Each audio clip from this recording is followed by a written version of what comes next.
পেতে পারেন, দেখতে পারেন। আমি এটা মেইলে দিয়ে দিব রেকর্ডটা, বা লিঙ্কটা দিয়ে দিব। তো আপনারা যদি প্রয়োজন পড়ে, লাইভ সেশন তো অনেক কাজে লাগতে পারে। জি জি একজন একজন করে হাত তুলবেন, হাত তোলার পরে তখন আমি প্রশ্ন নিব, তা না হলে বিশৃঙ্খলা হয়ে যাবে।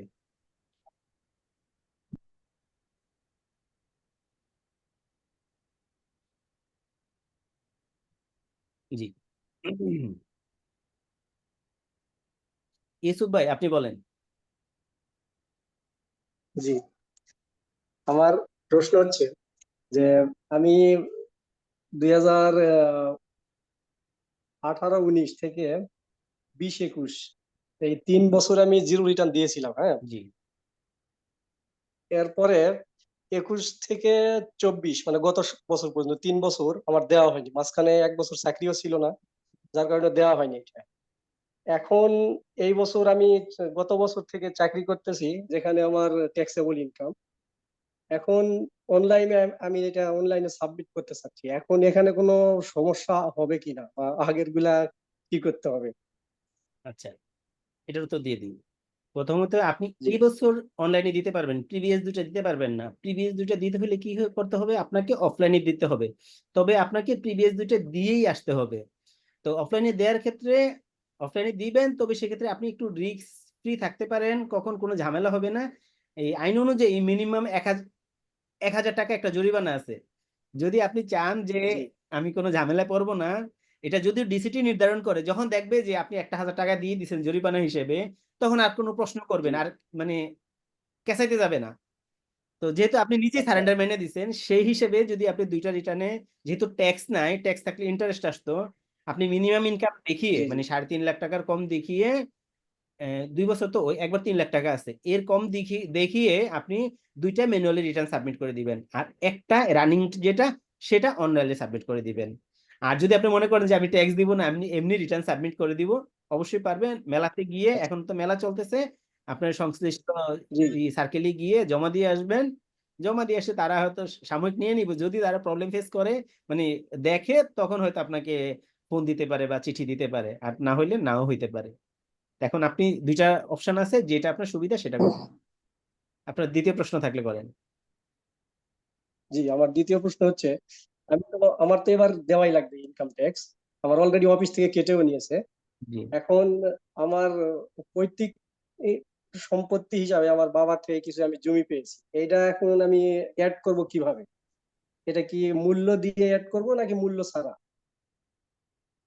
মূল্য দিলে আপনার তো আবার মাইনাস ফিগার হবে। আচ্ছা, আপনার নামে কি খারিজ হয়েছে, বা আপনার নামে কি রেজিস্ট্রেশন হয়েছে? আমার নামে কিছু খারিজ হয়েছে আর কিছু ওই, দান কবলা করেছিল। আচ্ছা, যেটুকু করেছে দান কাবলা বলতে কি হেবাদলিল? হেবা দলিলে, জি জি তাহলে যেটা হেবাদলিল আছে, হেবাদলিলে কিন্তু একটা মূল্য আছে, কারণ রেজিস্ট্রেশন হয়েছে তো, কোনো মূল্য ছাড়া রেজিস্ট্রেশন হয় না। জি। তো ওই আচ্ছা। রেজিস্ট্রেশনের যে ভ্যালুটা আছে, ওই ভ্যালুটাই আপনি ওইখানে দেখায় দিবেন। আর এটা অবশ্যই ওই, ধরেন 2 লাখ টাকা আপনার হেবাদলিলের মূল্য আছে, তো 2 লাখ টাকা আপনার জমির জি যে বিবরণ দিয়ে ওইখানে দেখিয়ে দিবেন। দেখিয়ে দেওয়ার পরে তাহলে আপনার 2 লাখ টাকা একটা গ্যাপ হবে না, আপনার হিসাব তো মিলবে না। জি জি জি জি জি সেক্ষেত্রে আপনি ওইটা আদার রিসিপ্টে গিয়ে, ওই অনলাইন সিস্টেমে হোক আর অফলাইনে হোক, আদার রিসিপ্টে গিয়ে আপনি ব্যাখ্যা দিয়ে দিবেন যে বাবা থেকে পৈতৃক সম্পত্তি প্রাপ্তি যার মূল্য 2 লাখ টাকা। তাহলে আপনি ওইখানে 2 লাখ টাকা অ্যাসেট বাড়লো, আর এখানে 2 লাখ টাকা ইনকাম বাড়লো, জি জি জি। মিলে যাবে। মানে ভ্যালুটা আমার অবশ্যই অ্যাড করতে হবে, এই তো? হ্যাঁ, ভ্যালুটা অ্যাড করা উচিত, এটার একটা রিঅ্যাকশন আছে, এটা ভবিষ্যতে বুঝতে পারবেন। জি জি। ঠিক আছে ভাই, ওকে, ধন্যবাদ। থ্যাংক ইউ ভাই। জি, থ্যাংক ইউ। রিপন কুমার দাস দাদা, হ্যাঁ, নমস্কার দাদা। নমস্কার, ভালো আছেন? হ্যাঁ, ভালো ভালো আছেন? জি দাদা। গতবার আমি আপনাকে দিয়ে জিরো রিটার্নটা সাবমিট করছিলাম। হ্যাঁ, তো আমাকে ফাইলটা দিয়ে? আমার কাছে আছে। জি জি, আপনার আচ্ছা, মাধ্যমেই আপনি করছিলাম আর কি ব্যাংকে গতবার। আছেন? হ্যাঁ হ্যাঁ, ব্যাংকে। আচ্ছা আচ্ছা, হ্যাঁ মনে পড়ছে। এখন এবার তো নিজে একটু ট্রাই করছি। তো প্রবলেম হচ্ছে, আমি আমার ওই বেসিক যেভাবে প্রথম ইনকামের পেজটা সবকিছু আমি ফিল আপ করছি, আমার এখনো আপনার এই ওই ভ্যাট ট্যাক্স ফ্রি ইনকাম জোনে আছি, কিন্তু আমার যে অ্যাসেটে হুম অ্যাসেটে গিয়ে গোল্ডটা দেওয়ার ফলে ওইখানে গোল্ডের যে ভ্যালুটা এটা হুম দেওয়ার পর নিচে যে ব্যালেন্স এর টোটালটাই আপনার ডিফার 16 লাখের প্লাস আছে আর কি। এখন এইটা ব্যালেন্স করবো কেমনে? আপনি প্রিভিয়াস ইনকাম ইয়ারের শেষে যে নেট অ্যাসেটটা ছিল ওইটা বসাইতে হবে। ওইটাও দিছি আমি। আপনি বসাইছেন কিনা সিস্টেমে? হ্যাঁ হ্যাঁ, ওটাও বসাইছি। তাহলে আপনি আমাকে একটু স্ক্রিনশট পাঠান, হোয়াটসঅ্যাপে পাঠিয়ে দিন। আচ্ছা, আমি তাহলে ওইটা আপনাকে একটু স্ক্রিনশট শেয়ার করবো নি আর জি কি। জি হ্যাঁ, ওকে, ধন্যবাদ দাদা। ধন্যবাদ। আসাদুল হক ভাই, জি আদাব দাদা, কেমন আছেন? ভালো আছেন? জি, আমি জি চেষ্টা করতে ভালো আছি। জি ভালো। আমার প্রশ্নটা হচ্ছে, আমি ওই যে 2017 থেকে মানে জিরো রিটার্ন দাখিল করি, হ্যাঁ। মানে তিনটা আমি নিজে করি নাই, আমার যে কোম্পানিতে জব করতাম ওরা নিজেরাই করে দিছে আমাকে, যার ফলে আমার কোনো অ্যাসেট ওরা দেখায় নাই, মাত্র 3-4-5 লাখ টাকা দেখাইছিল অনলি। বাট উনি আমার অ্যাকাউন্ট, টিআইএন করে হ্যাঁ দিছে, উনি রিটার্নটাও কি অফিস থেকে করে দিয়েছে? হ্যাঁ, রিটার্ন অফিস থেকে সবকিছু রেডি করে আমি খালি জাস্ট সাইন করে আমি দিয়ে দিছিলাম। আচ্ছা, তো মানে আমি পরে বুঝতে পারছি যে আসলে এটা সমস্যা, তারপরে মাত্র সামথিং একটা অ্যামাউন্ট দেখে সবকিছু আমি ওইভাবেই সাইন করে দিয়ে দিয়েছি। এইভাবে প্রায় 2 বছর 3 বছর ধরে এখন পর্যন্ত মানে দিয়ে আসতেছি। জি তারপরে আমার যেটা আমার অ্যাসেট বা মানি ব্যাংকে বলেন বা অনেক আছে, আরো বেশি আছে। তো এটা আমি দেখানোর অপশনটা কি? মানে না হলে তো আমার এটা হোয়াইট মানি থাকবে না, মানে রাইট। টিনের ভয়। না অ্যাকচুয়ালি এটা তো দোষ, মানে আমি জানতাম না অ্যাকচুয়ালি প্রথমে, যে না না, প্রথম যে রিটার্ন। এটা আপনার দোষ না, এটা মানে আমাদের সবারই, মানে দুই এন্ডিডেরই আসলে এটা অজ্ঞতা। এক এন্ডিডেরে আমরা যারা ট্যাক্স পেয়ার তারা এই ব্যাপারে সচেতন না, মানে জানি না, মানে অজ্ঞতাও ঠিক বলা যাবে না, জানি না, হ্যাঁ। হ্যাঁ তো হ্যাঁ। আর দ্বিতীয়ত হচ্ছে যারা এটা কাজ করে তারা আসলে জেনেও ট্যাক্স পেয়ার সাথে মানে কোঅপারেশন করে না, যার জন্য এটা ভুক্তভোগী। এটা কেমন গ্যাপ হবে? না, যেমন এই যে এখন পর্যন্ত আমার অনলি মানে আমি বুঝাইছি কি 14। কেমন গ্যাপ। ধরেন আপনার ফাইলে আছে 5 লাখ টাকা, আপনার অ্যাকচুয়াল আছে 10 লাখ টাকা, হ্যাঁ। তাহলে 5 লাখ টাকা গ্যাপ, এবং 5 লাখ টাকা কোন কোন হেডে আছে, এরকম যদি একটা কেস বলতে পারেন তাহলে আমার উত্তরটা দিতে সুবিধা হবে। আচ্ছা আচ্ছা, আমি একটা কেস বলি। যেমন টোটাল আমার অ্যাসেট যেটা এখন 14 সামথিং দেখানো আছে, ঠিক আছে। তো জি, আমার এফডি ডিপিএস বা এমনি অ্যাকাউন্ট বা আদার্স ওয়ার্স মিলে আমার সাপোজ 25-এর মতো আছে আর কি। আচ্ছা। আমার ব্যাংকের সবকিছু তো আমি যদি শোন করি, তাহলে তো আমার এখানে অনেক বেশি চলে আসবে, যার কারণে আমি সবকিছু ট্যাক্স বা রিটার্নে দেখাইতেও পারতেছি না। আচ্ছা, তো এটা এটা আপনি, কিভাবে দেখাইতে পারি? যদি আমি দেখাইতে, এটা মানে অপশন হ্যাঁ, বা এটা এখন তো কিভাবে? অনেক বছর আপনি রিটার্ন সাবমিট করেন, এটা একটু আসলে জটিলই হয়ে গেছে। মানে আমি অল্প অল্প করে দেখা যাচ্ছে, যেটা স্যালারি পাই 2,80,000, 3,10,000, এরকম করে আর কি। আপনার কি ট্যাক্স আসে, স্ল্যাবে ট্যাক্স আসে? না, এখন পর্যন্ত আসে নাই, নেক্সট থেকে আসবে আর কি। আচ্ছা, তো আপনি হলে যেটা করবেন সর্বোচ্চ ইনকাম দেখাবেন যতটুকু দেখা যায়। এমনও হইতে পারে যে আপনি যদি 5,000 টাকা ট্যাক্স দিয়ে 1 লাখ টাকা পর্যন্ত হোয়াইট মানি করে ফেলেন, যে 3.5 লাখ টাকা যায় 4.5 লাখ টাকা, সেই সাথে আপনার এক্সামশন সুবিধা আপনি কত পান সেটা জানেন, টোটালটা ইনকাম দেখিয়ে দিবেন, ইনকাম থেকে খরচটা কমিয়ে দিবেন। তো এইভাবে যদি 2-3 বছর করেন তাহলে আপনার 2 বছর করলেই মোটামুটি আপনার কিন্তু একটু ব্যালেন্স। অনেকটুকু কাভার হয়ে যাবে, ঠিক আছে। আচ্ছা, এটা ছাড়া আর কোনো অপশন নাই, হ্যাঁ? হুম, ঠিক। অপশন আছে, সেগুলাতে আপনাকে রিস্ক ক্যারি করতে হবে, রিস্ক ক্যারি করে ওই সমস্ত অপশন ফিল আপ করা যাবে। হুম, আচ্ছা, আপনি এটা যে করতে পারেন, ইনকাম দেখিয়ে, যদি এরকম করতে পারেন, অন্যের কাছ থেকে ইনকাম দেখিয়ে ওই অ্যাসেট গুলা বাড়ায় দিলেন, আপনার মায়ের কাছ থেকে নিলেন, আপনার বাবার কাছ থেকে নিলেন। আপনার মা বাবার কোনো ফাইল আছে বা আপনার স্পাউসের কোনো ফাইল আছে? না, আমার কারো কোনো ফাইল নাই অ্যাকচুয়ালি। আচ্ছা, আপনার স্পাউস কি করে, আপনার ওয়াইফ কি করে? হাউস ওয়াইফই, কিছু জব করে না। তাহলে আমি আরেকটা আপনাকে বুদ্ধি দেই। সেটা হইলো, হয়তো যদি আপনি যদি নিজে নিজে, এখন তো হ্যাঁ অনলাইন রিটার্ন সবাই নিজে নিজে চেষ্টা করলে পারে, হ্যাঁ। যদি ক্রিটিক্যাল ফাইল না থাকে, যদি ছোট হ্যাঁ ফাইল হয়ে হ্যাঁ। কোনো ইস্যু নাই। কিন্তু রিটার্নে কিন্তু অনেক বড় একটা প্রসেস, অনেকে মুখস্থ কথা বলে ফেলে। তো যারা আসলে এই ফিল্ডে কাজ হুম করে, যারা ট্যাক্স নিয়ে কাজ করে, হুম। তারা বুঝে আসলে এটা ছোট না, এটা বড়। মানে যারা কাজ করে তাদের প্যারামিটারটা একটু বেশি থাকে, না না, তারা আমি সহজ আমি ধরনের। আমার সাইটে আমি দু- দুবার কাজ দিয়ে করাইছি, কিন্তু তারা অতটা এক্সপার্ট না। আমি নিজে যেটা অ্যানালাইসিস করছি বা আপনার ভিডিও আমি দেখি, তারা জি ওই যে ওরকম ভুল করছে, অনেকে ওরা ভুল করে রাখছে। আমি অ্যাকচুয়ালি ওরকম দক্ষ বা অভিজ্ঞ কাউকে পাই নাই, সত্য কথা এটা। না না না, হ্যাঁ, ওটা অস্বীকার করার জন্য নাই। মানে আমি ধরেন আমার ই রিটার্নের উপর 4টা যে বেস হয়েছে, ধরেন 80% হলো আমজনতা, মানে ডিরেক্ট ট্যাক্স পেয়ার, আর 20% আছে লয়ার, মানে যারা ট্যাক্স নিয়ে হ্যাঁ, কাজ করে। তো 80% লোক এই ট্রেনিংটা করার পরে বলছে যে আমি যাদের কাছে গেছি প্রত্যেক অধিকাংশ লয়ার, এখানে যদি লয়ার থাকে আমাকে ক্ষমা করেন, কারণ যেটা প্র্যাকটিক্যাল কেস, আমার কথা না, যে ওনারা আসলে ভুল গাইড করছে, আপনি যেটা বললেন ভুল গাইড করছে। তো না এই অ্যাকচুয়ালি আমি যাতে কথা বলতেছি এটা কিন্তু সবার সবার কথাটা কিন্তু এটা হ্যাঁ অনেকে উপকৃত হবে। হ্যাঁ মানে এই এই মিসকনসেপশন থেকে, সমস্যাগুলো ম্যাক্সিমাম ফেস করতেছে। হ্যাঁ মিসকনসেপশন থেকে তাদের ফাইলটাতে অনেক বড় ভুল হয়েছে। তো এখন দেখা যায় তারা নিজেরা নিজেরই চেষ্টা করতেছে, পারতেছে। তো সেই জন্য বললাম যে ওইখানে আরো অনেক ডিটেলস আলোচনা হয়েছে, তো তারা এই জিনিসগুলো বললো যে আসলে ভুক্তভোগী। তো এখন তারা নিজে নিজে করতেছে, নিজে নিজে চেষ্টা করতেছে, পারতেছে। তো আপনি যেটা করবেন, আপনার ওই যে এই ফাইলটার জন্য একটা পরামর্শ আমার, সেটা হলো আপনি আপনার ওয়াইফের নামে একটা টিআইএন খুলে একটা রিটার্ন করে ফেলতে পারবেন।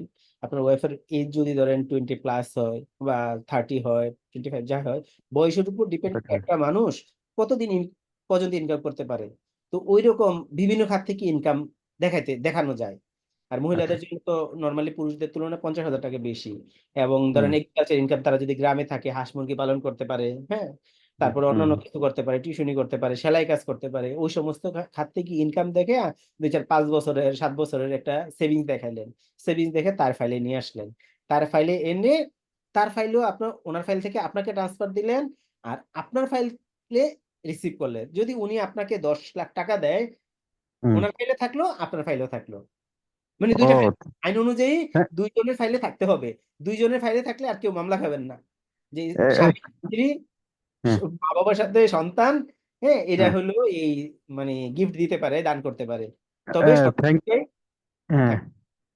Thank you so much. মানে এটা কি একজনের ফাইল থেকে আরেকজনের টাকা ট্রান্সফার করা যায়, মানে ওখান থেকে ডিডাক্টেড রাইট হয়ে যাবে, রাইট ডিডাক্টেড হয়ে যাবে, সমস্যা নাই, বাট করা যায়, ট্রান্সফার করা যাচ্ছে। হ্যাঁ হ্যাঁ হ্যাঁ করা যায়, কিন্তু ও দুইজনের ফাইলে আচ্ছা, থাকতে হবে। হ্যাঁ, না সেটা আমি বুঝতে পারছি, ক্লিয়ার। আমি এটা জানতাম না। যাক, না একটা ভালো ঠিক আছে, পরামর্শ, এটা আইন তো অনেকের ভাই ছোট উপকার। না, আইন তো ছোট না। হ্যাঁ, আর একটা ইয়ে যে আমি যে মানে কৃষি খাত যেটা, মানে যদি আমি গরু বিক্রি করে টাকা ইনকাম করি 4-5 লাখ, এটা কি আমি দেখাইতে পারবো? আহ, জমি বিক্রি করে টাকা অবশ্যই দেখাতে পারবেন আপনার ফাইল। জমি না, গরু বা কাউ, হ্যাঁ হ্যাঁ হতে পারে, হতে পারে, অবশ্যই ওটা দেখাতে বিক্রি পারবেন। করলে কি কৃষি খাতে ট্যাক্স আয় আসবে? দেখাবেন, কৃষি খাতে কৃষি আয় খাত, ওটা কি ট্যাক্স আসবে? স্ল্যাবের উপর ডিপেন্ড করে। যদি ও আপনার আচ্ছা, চাকরি খাতে ইনকাম আছে, ট্যাক্সেবল ইনকাম 3 লাখ টাকা, এখন আপনি হুম, গরু বিক্রি করছেন 1 লাখ টাকা, তাহলে 4 লাখ টাকা হয়ে গেছে। আপনি যদি ঢাকা সিটি কর্পোরেশন হয়ে থাকেন, মিনিমাম ট্যাক্স আপনাকে 5,000 টাকা দিতে হবে। ও আচ্ছা, আচ্ছা, বুঝতে পারছি তাহলে। হ্যাঁ, ঠিক আছে, থ্যাংক ইউ, হ্যাঁ thank you, thank you. Thank you. জি, আরেক প্রশ্ন নেন সবাই। হুম, মাসুদ ভাই গেলেন, তারপরে গুগল পিক্সেল 6, ভাই নাম তো লিখেন নাই, আপনাকে তো গুগল পিক্সেল 6ই বলতে হবে। জি সরি, আসলে ওই ফার্স্টে মিটিং এ ঢোকার সময় ওটা ক্লিক করে ফেলেছি আর কি। আমার নাম আসিফ। আচ্ছা, জি থ্যাংক ইউ আচ্ছা, আপু ভাই।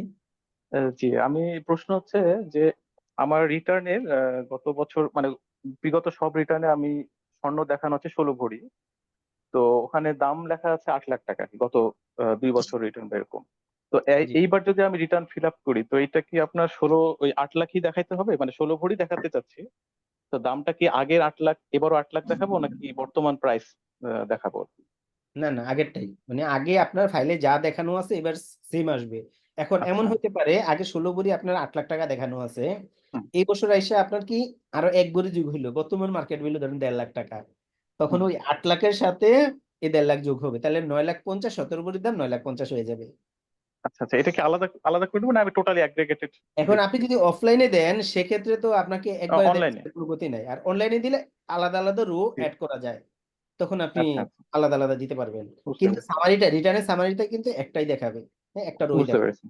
আচ্ছা আচ্ছা। আর একটা সেকেন্ড কোশ্চেন হচ্ছে আমার গত বছর আসলে ওই লয়ার খেতে করেছিলাম, তো উনি খরচ আমার আয় অনুযায়ী খরচটা 5 লাখের মতন দেখাইছিল আর কি। তখন আমার আয় ছিল প্রায় বছরে 12 লাখ টাকা।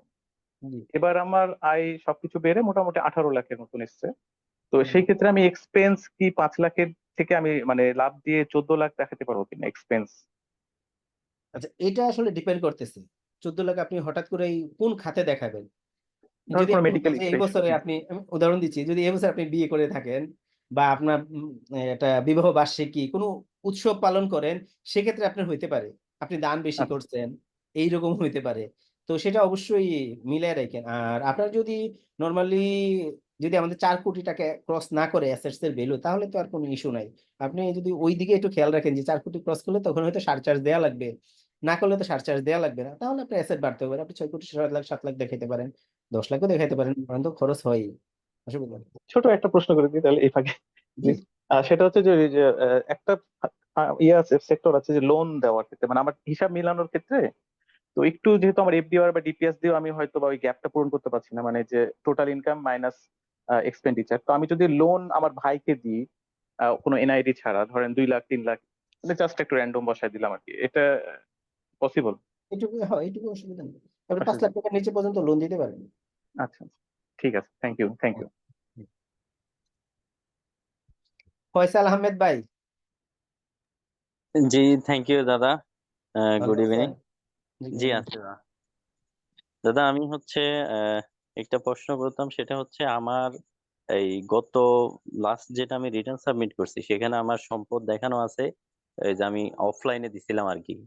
ব্যাংকে গচ্ছিত এবং হচ্ছে নগদ অবলিক দিয়ে 29 লাখ টাকা এরকম দেখানো আছে, এবং নেট অ্যাসেট হচ্ছে 29 লাখ টাকা। তো জি। এখন বেসিকলি প্র্যাকটিক্যালি আমার কাছে টাকাটা নাই, ব্যাংকেও নাই, নগদও নাই, কিন্তু এভাবে ফিল আপ করা হয়েছে আর কি। তো এখন এই বছর অনলাইনে ফিল আপ করার ক্ষেত্রে কি হয়েছে, আমার ওই টাকাটা সহ এবারের ইনকাম সহ এটা আমার দেখানো লাগতেছে। তো এই জায়গায় যদি আমি এই নভেম্বরের আগে ফিল আপ করে ফেলছি, সেক্ষেত্রে আমি আমার ব্যাংকে দেখাইছি অনেক বড় অ্যামাউন্ট দেখাইছি, কিন্তু আমার ব্যাংকে কোনো টাকা নাই, এবং এখন যাই আপডেট হওয়ার পরে ব্যাংকের ডিটেলস লেখা লাগতেছে, বাট তখন ব্যাংকের ডিটেলস লেখা লাগে না, এমনিতেই দেখা। গত সপ্তাহে আপডেট করছে। হ্যাঁ, আর ক্যাশ দেখাইছি কম, কিন্তু প্র্যাকটিক্যালি আমার ব্যাংকে ওরকম কোনো টাকা নাই। এটা কোনো সমস্যা হবে কিনা, এটা আমি অ্যাডজাস্ট করব কখন? এখন তো আর এটা এডিট করার সুযোগ নাই, পরবর্তী বছরে এটা কি করব? এখনকার কি সাবমিট হয়ে গেছে? জি জি। সাবমিট হয়ে গেলে তো আর কিছু নেই, আগামী বছর এসে আপনি হলো ব্যাংকে যেহেতু নাই, ওটা ক্যাশে দেখিয়ে দিবেন। আর যখন হলো আপনার অ্যাসেটস এর ভ্যালু আসলে ফাইলে বেশি থাকে, অ্যাকচুয়ালি অনেক কম থাকে, হুম সেক্ষেত্রে হলো আপনি খরচ দেখায়া, মানে একটু খরচ বেশি দেখায়া আপনি কমে হুম। ফেলেন, এটা কাছাকাছি এটা নিয়ে আসেন। আমাদের ফাইলে অ্যাসেট থাকা দরকার আছে, কিন্তু এমন অ্যাসেট থাকা দরকার নেই যেটা বলে আমি কি মানে সমস্যার সম্মুখীন হব। আর দাদা, হ্যান্ড ইন ক্যাশ সর্বোচ্চ কত দেখানো যায়? এটা আসলে আপনার ফাইলে, আপনার ধরেন ফাইলে আছে 20 লাখ টাকা, 20 লাখ টাকাতে আপনি যদি চান যে 15 লাখ টাকায় ক্যাশ ইন হ্যান্ড দেখাবো, এটা কি জাস্টিফাইড হইলো? আপনার কাছে ক্যাশ ইন 15 লাখ টাকা থাকে। এটা তো আমার এমনিতে আমার ট্যাক্স পর্যাপ্ত, এটা কিন্তু আমার হচ্ছে বৈধ ইনকাম, আমি ওইভাবে না কোম্পানি না না, থেকে আমি ওইটা ট্যাক্স। বলি নাই, যদি আপনার থাকে হ্যাঁ। এটা আমাদের ফাইলে বাস্তবে যেটা আছে, বাস্তবে যেটা আছে ফাইলে যেটা আছে অনেক ডিফারেন্ট, এটা আমরা সবাই জানি। জি। তো মানে ব্যাংক ব্যালেন্স আর ক্যাশ ইন হ্যান্ডটা, তো হুম। তবে সেটা যেমন এমন হয়, মানে এমন বেশি অসামঞ্জস্য না হয়, এদিকে খেয়াল রাখলে হইব। আচ্ছা, ঠিক আছে দাদা। আর আমার আরেকটা কোশ্চেন হচ্ছে, সেটা আমার যেহেতু বিগত সালগুলোতে আমি অফলাইনে দিছি, তা আমার গোল্ডের হচ্ছে ওইখানে 10 ভরি স্বর্ণ দেখানো ছিল, এবং মূল্য দেওয়া ছিল না, কোনো মূল্য লেখা ছিল না আর কি, আননোন ছিল। তো এখানে যাই এবার আসছি, আর আমি ওটা মিসিং হয়ে গেছে, আমার এটা দেখানো হয় নাই আগের গুলো, আর এখন তো নতুন করে দেখাই নাই, এটা নাই।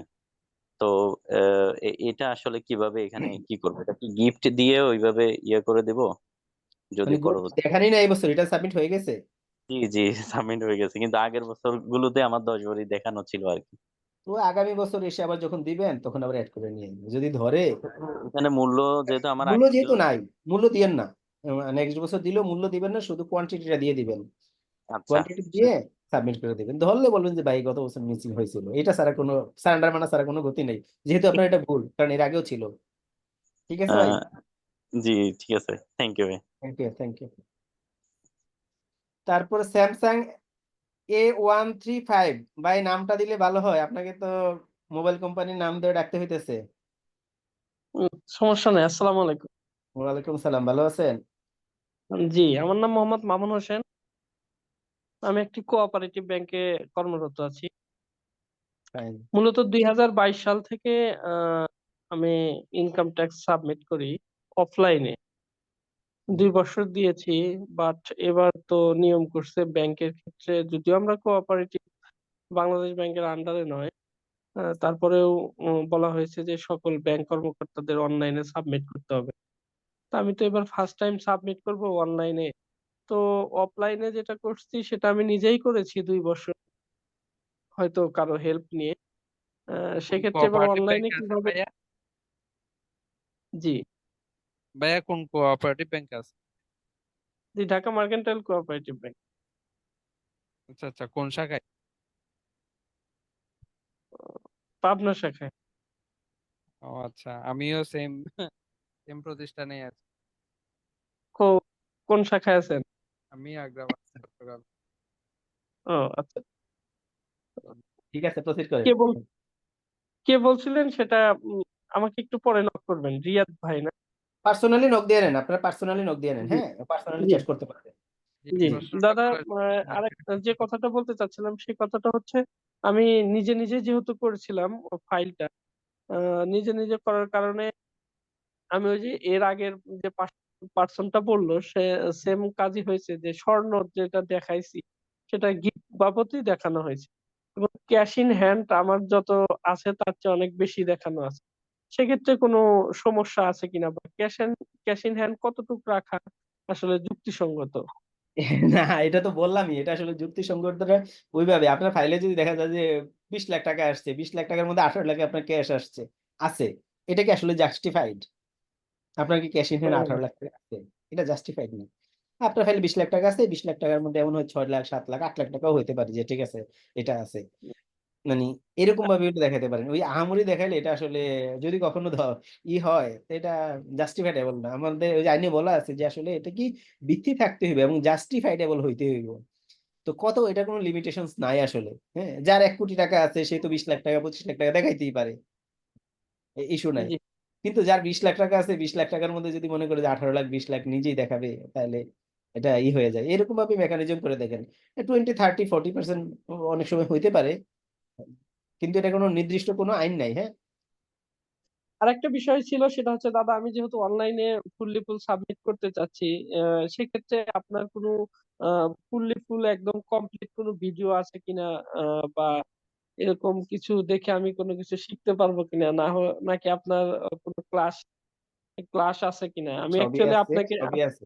আমি বুঝতে পারছি, জি সবই আছে। আপনি যদি YouTube এ দেখতে চান সেটাও দেখতে পারেন। আপনি যদি ক্লাস করতে চান সেটাও করতে পারেন। তো ২ টার মধ্যে পার্থক্য আমি একটু বলি। আমরা যখন YouTube এ দেখি, শিখি, আমাদের কিছু কাজ অবশ্যই অনেকের হয়ে যায়। সব যে হয় তা না। কারণ হলো YouTube দেখে আপনার এমন কিছু প্রশ্ন আসতে পারে সেটা কিন্তু আপনি বলতে পারেন না।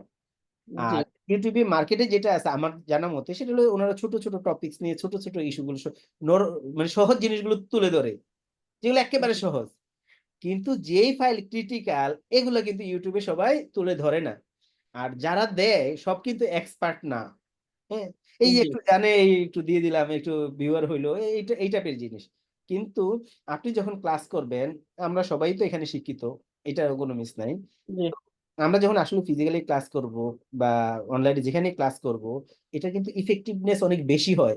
এই যে আমি একটা জিনিস পড়াইলাম, পড়ানোর পর আপনি যখন না বুঝলেন আপনি বলতে পারতেছেন যে ভাই এই জায়গাটা তো আমি বুঝি নাই। আপনি কিন্তু ক্লিয়ার হইতে পারতেছেন। আর এটা একদিনের ইস্যু না। এটা কিন্তু আজীবনের ইস্যু। আপনি যদি একবার লার্নিংটা করেন আপনার কিন্তু বাকি জীবনে আর কোনদিন আপনার যাওয়া লাগবে না কোথাও। কোন ট্যাক্স লয়ারের কাছে যাওয়া লাগবে না। আমি আবার ট্যাক্স লয়ারের ভাত উঠাইতেছি পরে আমারে সবাই গাইল্লাইবে, অলরেডি গাইল্লাইতেছে। তো এইটা হইলো আসলে মানে জানার ইচ্ছা। তো আপনি YouTube দেখে শিখতে পারবেন। আমি এমনি আমার একটা ফার্স্ট ক্লাসের রেকর্ডেড ক্লাসটা দিয়ে দিয়েছি। আমজনতাকে দিয়েছি। দেখতেছে। আ এমনি একটা প্রায় ২ ঘন্টার একটা ভিডিও শুধু আমি বলে গেছি। হ্যাঁ?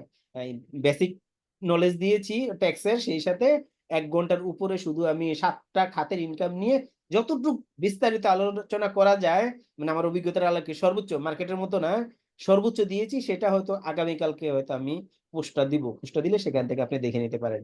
আর যদি মনে করেন যে না আমি আমার কোনো সেশনে আপনি এড হবেন, সেটা চাইলেও এড হইতে পারেন। আগামী শুক্রবার সারাদিন ব্যাপী আমার এই সেশন আছে। ইউটিউবে ভিডিওটা সেক্ষেত্রে কি দিচ্ছেন শামিম দা? জি ভাই? ইউটিউবে কি আপনার ভিডিওটা দিয়েছেন? হ্যাঁ, আমার ১ম ক্লাসটা আছে। আর যতই আপডেট হইছে তত কারণ এর মধ্যে কিন্তু অনেক পরিবর্তন আসছে। এই মানে ইসে ই-রিটার্ন এর মধ্যেই। এই গত সপ্তাহে অনেক পরিবর্তন আসছে। গত সপ্তাহে জি আপনার এই সিঙ্গেল পেজ রিটার্ন সরাই নিছে, তারপরে যে ব্যাংক ব্যালেন্সের অপশনটা আগে হাতে বসাইতে হইতো, নিচে অ্যাকাউন্ট নাম্বার অ্যাড করতে হইতো, এগুলি সব উঠাই নিছে, এখন অটোমেটিক্যালি হয়। আর বেশ কিছু আপডেট হইতেছে। তারপরে ধরেন গত মাসে যারা করেছে করি। ওইটা ওদের প্রবলেম ফেস করে নাই, এবার যতটা হ্যাঁ এখন হ্যাঁ যতটা প্রবলেম ফেস করতে হচ্ছে। না, এই রিসেন্ট গত সপ্তাহের কথা বলতেছি, প্রতিনিয়ত আপডেট হইতেছে। হ্যাঁ, অনেক কমপ্লেন তো এখনো কিন্তু ই রিটার্নে সব ক্ষেত্রে সঠিক ট্যাক্স ক্যালকুলেশন করতে পারে না, ভুলভ্রান্তি হয়। তো আমি যে গত শুক্রবারে যে ক্লাস নিয়েছি ওইখানেও আমি যা ডাটা এন্ট্রি দিয়েছি এর সাথে মিলে না, পার্থক্য দেখা দিয়েছে। ওই কম্পিটিশনই ভুল করছে ই রিটার্ন সিস্টেমে। পরে আবার আরেকটা আইডি থেকে করেছি এই শনিবারে, সেটা আবার ঠিক মতো নিয়েছে। তো আমার শিখানোর প্রসেসটা হলো একটু ব্যতিক্রম। আমি হলো একটা উদাহরণ দিই, ফুললি একটা ব্যক্তির 7টা খাতের আয় দেখিয়ে সকল ধরনের ইনভেস্টমেন্ট দেখিয়ে একটা মিলিয়ে দিই, মানে এ, উদাহরণ দিই, উদাহরণটা মিলিয়ে দিই, অ্যাসেট লাইবিলিটিস কত হবে, ট্যাক্স কত আসবে, সোর্সে কিভাবে কেটে রাখছে, একবারে এ টু জেড সব মিলিয়ে দিই, যাতে নিজে নিজে রিটার্নটা কমপ্লিট করতে পারে। উদাহরণ না, আপনি সিস্টেমে যা দেখবেন যে অনেকে ইউটিউবে দিছে এটা এখানে আসবে, এটা এখানে আসবে, এটা এখানে আসবে। আমার তা না, আমার অ্যামাউন্ট সহ কোন ইনকামের খাত সহ আমি দেখিয়ে দিই এবং ব্যালেন্স শিট পর্যন্ত মিলাই দিয়েছি এরকম। আর ইউটিউবটা ভাই আগামীকালকে এটা পাবেন, প্রায় তো 2 ঘন্টার সেশন, এটা আগামীকালকে আশা করি দিতে পারবো।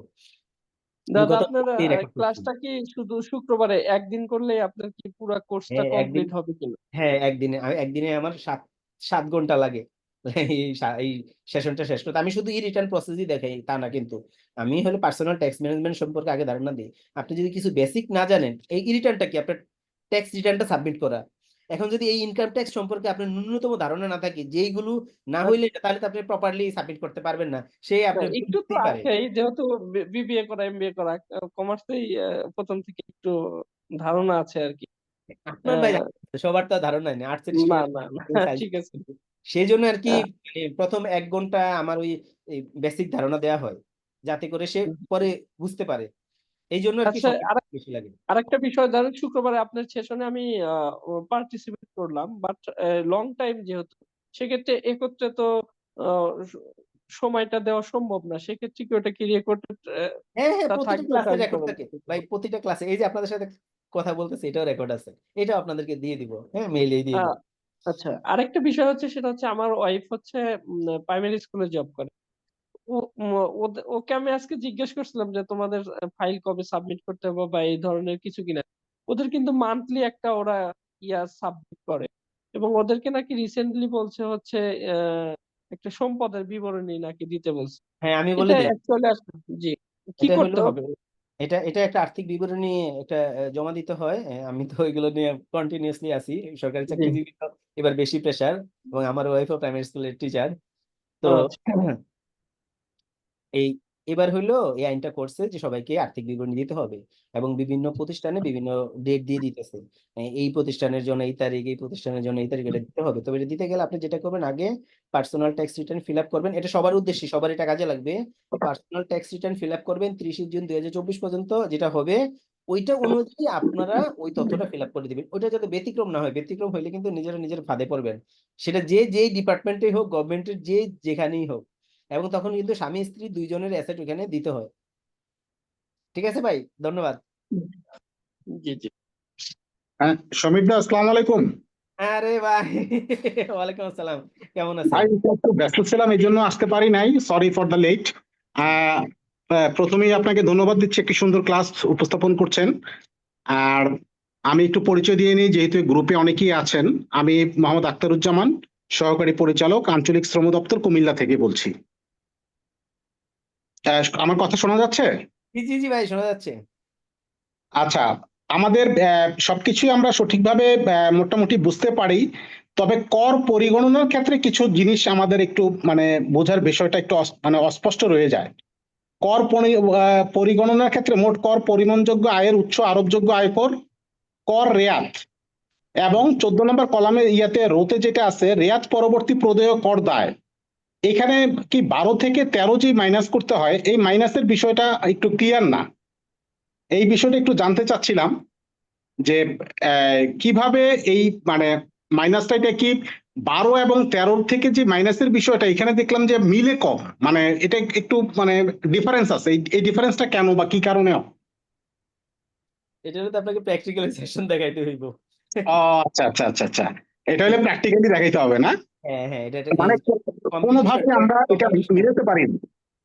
আচ্ছা, ট্যাক্স কম্পিটিশনটা একটু ক্রিটিক্যাল আছে, মানে যেমন এটা ট্যাক্স critical, জি কম্পিটিশনের সময় আমরা হুম, মানুষ যে ভুল করে 3টা প্যারামিটারে ট্যাক্স কম্পিটিশন করতে হয় প্রথম ক্যালকুলেশন। জি একটা জি, হলো রেগুলার ট্যাক্স, একটা মিনিমাম ট্যাক্স, একটা ফাইনাল ট্যাক্স।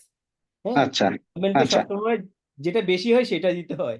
যে আমি গতকালকে পরশুদিন একটা ভিডিও দিয়েছি, না গতকালকেই, অনেকে জি কি করে ব্যাংক ইন্টারেস্ট যেটা পায় সেটা অ্যাডভান্স ট্যাক্স হিসেবে দেখায় অ্যাডজাস্ট করে দিয়ে দেয়। আসলে আচ্ছা গভর্নমেন্টে তো এত জনবল নাই প্রত্যেকটা ফাইল ধরে ধরে ফিডব্যাক দিবে, এটা টোটালি ভুল। এটা বলছে মিনিমাম ট্যাক্স মানে ন্যূনতম কর। আমরা জি সবাই এটা জানি যে ঢাকা সিটি কর্পোরেশন হলে 5,000 টাকা ট্যাক্স দিতে হয়, জি, চট্টগ্রাম হলে 5,000 টাকা, আদার সিটি কর্পোরেশনে 4,000 দাদা টাকাটা, টাকা, জি অন্যান্য এরিয়া হলে 3,000 টাকা। তো এটার হুম, মানে কি? এটা তো ন্যূনতম করের মধ্যে। এটার মানেটা হলো আপনার যদি ট্যাক্সেবল ইনকাম হয়, যদি ওই স্ল্যাবটা 3.5 লাখ টাকা ক্রস করে 4.5 লাখ টাকার মধ্যে পড়ে, 3.5 লাখ টাকা ক্রস করে, তবেই আপনাকে মিনিমাম ট্যাক্সটা দিতে হবে। যদি বেশি হয়, আপনার ট্যাক্স ওই বেশিটুকুর উপরে, 10,000 হয়, তখন কি আপনি 3,000 দিয়ে পার পাবেন? পাবেন না। আচ্ছা আপনাকে 10,000 দিতে হবে। তো আচ্ছা এটাও আচ্ছা, এরকম যে এইটা হলো মিনিমাম ট্যাক্স। মিনিমাম ট্যাক্স আপনার হবেই, যদি এটা বেশি হয় এইটার উপরও ট্যাক্স দিতে হবে। ব্যাংক ইন্টারেস্ট 10% কেটে রাখে। আর জি পিএসআর দেয়, না দিলে 15% কেটে থাকে। 15% ধরেন কাটলো, পিএসআর দিলাম না। আমার জি 1 লাখ টাকার উপর 15,000 টাকা কাটলো। জি আমার ট্যাক্স আসছে 5,000 টাকা। আমার জি, কিন্তু এই মিনিমাম ট্যাক্সে 5,000 টাকা দিতে হবে, ওইখানেও 15,000 টাকা। তো কেটেই রাখছে, ওইটাও আমার ফাইনাল ট্যাক্স। ওইখানে অ্যাডজাস্ট করার কোনো সুযোগ নাই। এই আমাকে 20,000 টাকা ট্যাক্স দিতে হবে। তো এটা কারণ ভুল করে। অলরেডি 15,000 কেটে ফেলছে, এখন আমাকে বাকি 5,000 টাকা দিয়ে 20,000 টাকা দিয়ে দিতে হবে, হ্যাঁ, এই তো। জি। কর রেয়াতের বিষয়টা তো এরকমই। কোর রেয়াতটা তো মানে যেটা রেয়াত মানে ইনভেস্টমেন্টের উপর ডিপেন্ড করে এবং আপনার ট্যাক্স লায়াবিলিটির উপর ডিপেন্ড করে। দেখা যায় আপনার মিনিমাম ট্যাক্স আসছে 5,000 টাকা। তা আপনি কোর রেয়াত আপনি 20,000 টাকা পাইছেন। আপনার কোনো কাজে আসবে? আচ্ছা আচ্ছা, আসবে না। এখানে মিনিমাম ট্যাক্সের নিচে তো নামবে না। যদি আপনার ট্যাক্স হুম লায়াবিলিটি হয় 30,000 টাকা, আপনি রেয়াত পাইছেন 20,000 টাকা, তবে আপনাকে হুম, এই 20,000 টাকা সুবিধা পাবেন আর 10,000 টাকা আপনাকে দিতে হবে। আচ্ছা আচ্ছা, ঠিক আছে, থ্যাংক ইউ থ্যাংক বুঝতে ইউ। পারলাম। এবার আলোচনা শুনে অন্যকে সুযোগ দিলাম। জি জি, ধন্যবাদ। আমি শোভন একটা ভাই, কোশ্চেন, ভাই একটু সিরিয়ালে আসি। হ্যাঁ, শোভন ভাই সবার প্রশ্ন নিব। জি ভাই, আমার কথা কি শোনা যাচ্ছে? জি জি, শোনা যাচ্ছে ভাই। আচ্ছা ভাই, এবার হচ্ছে আমি প্রথম রিটার্ন দিব। আমার রিটার্ন এমনিতে জিরো, কোন আমার ইনকাম যেহেতু ট্যাক্স নাই। 3.5 না, ইনকাম হচ্ছে 2,26,000 মতো। স্যালারি স্টেটমেন্টও দিয়ে দিছে অফিস থেকে। তো আমার টোটাল রিটার্ন হচ্ছে জিরো, কিন্তু আমি এবার ফার্স্ট রিটার্ন দিচ্ছি। তো ফার্স্ট রিটার্নে সবাই বলে আর কি যে বেশি করে অ্যাসেট দেখাইতে। এখন অ্যাসেট তো আমার নামে নাই, যেটা নাই অ্যাসেট তো দেখানোর আর সুযোগ নাই যেহেতু নাই, কিন্তু ক্যাশ বা গোল্ড দেখাতে চাচ্ছি। তো কতটুকু দেখানো আসলে সেফ? আমার ব্যাংকে হয়তো এখন 3 লাখের মতো, দ্যাটস ইট। আর ব্যাংকে হয়তো 50-60 হাজার এরকম। তো কতটুকু দেখানো আমার জন্য সেফ, যেটাতে আমি পরে আবার কোনো অডিট অবজেকশন বা অন্য কোনো কিছুতে পড়বো না প্রথম রিটার্নে? Thank you. আপনার বয়স কত? আমার বয়স 27 বছর 4 মাস। আচ্ছা। মানে এটা বয়স একটা অনেক ইম্পর্টেন্ট কেন? আমরা ইনকামে কখন যায় পৌঁছাই? যেমন ধরেন গ্র্যাজুয়েশন করে বা পোস্ট গ্র্যাজুয়েশন করে, অথবা আমরা কেউ ছাত্র জীবনে কিছু টিউশন করে ইনকাম করতে পারি।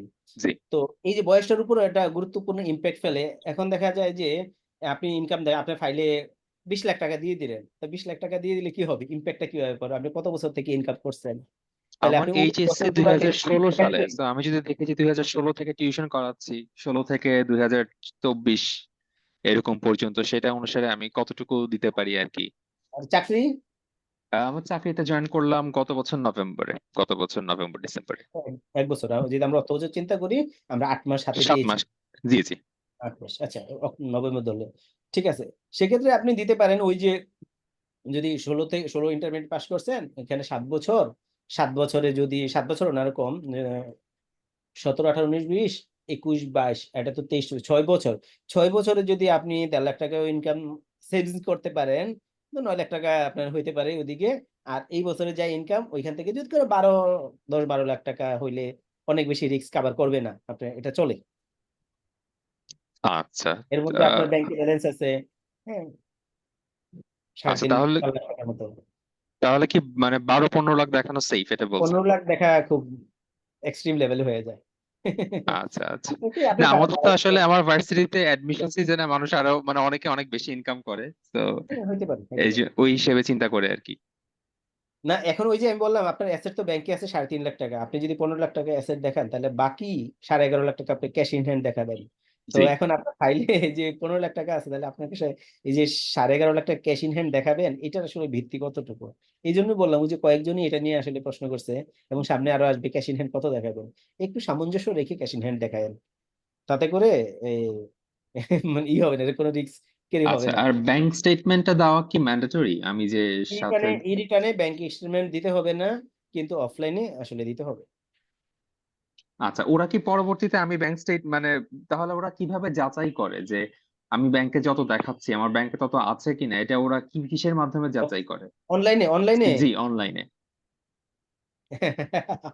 আপনি যে বাংলাদেশের নাগরিক এটা ট্র্যাক করবে কিভাবে? এনআইডি দিয়ে আপনার কোথায় কি আছে, জি দ্যাটস জি দরকার নেই। আমরা আচ্ছা যারা আচ্ছা চিন্তা করি যে আমি অ্যাসেট দেখাবো না, আমার অ্যাসেট আমি জি কেন সরকারকে দেখাবো?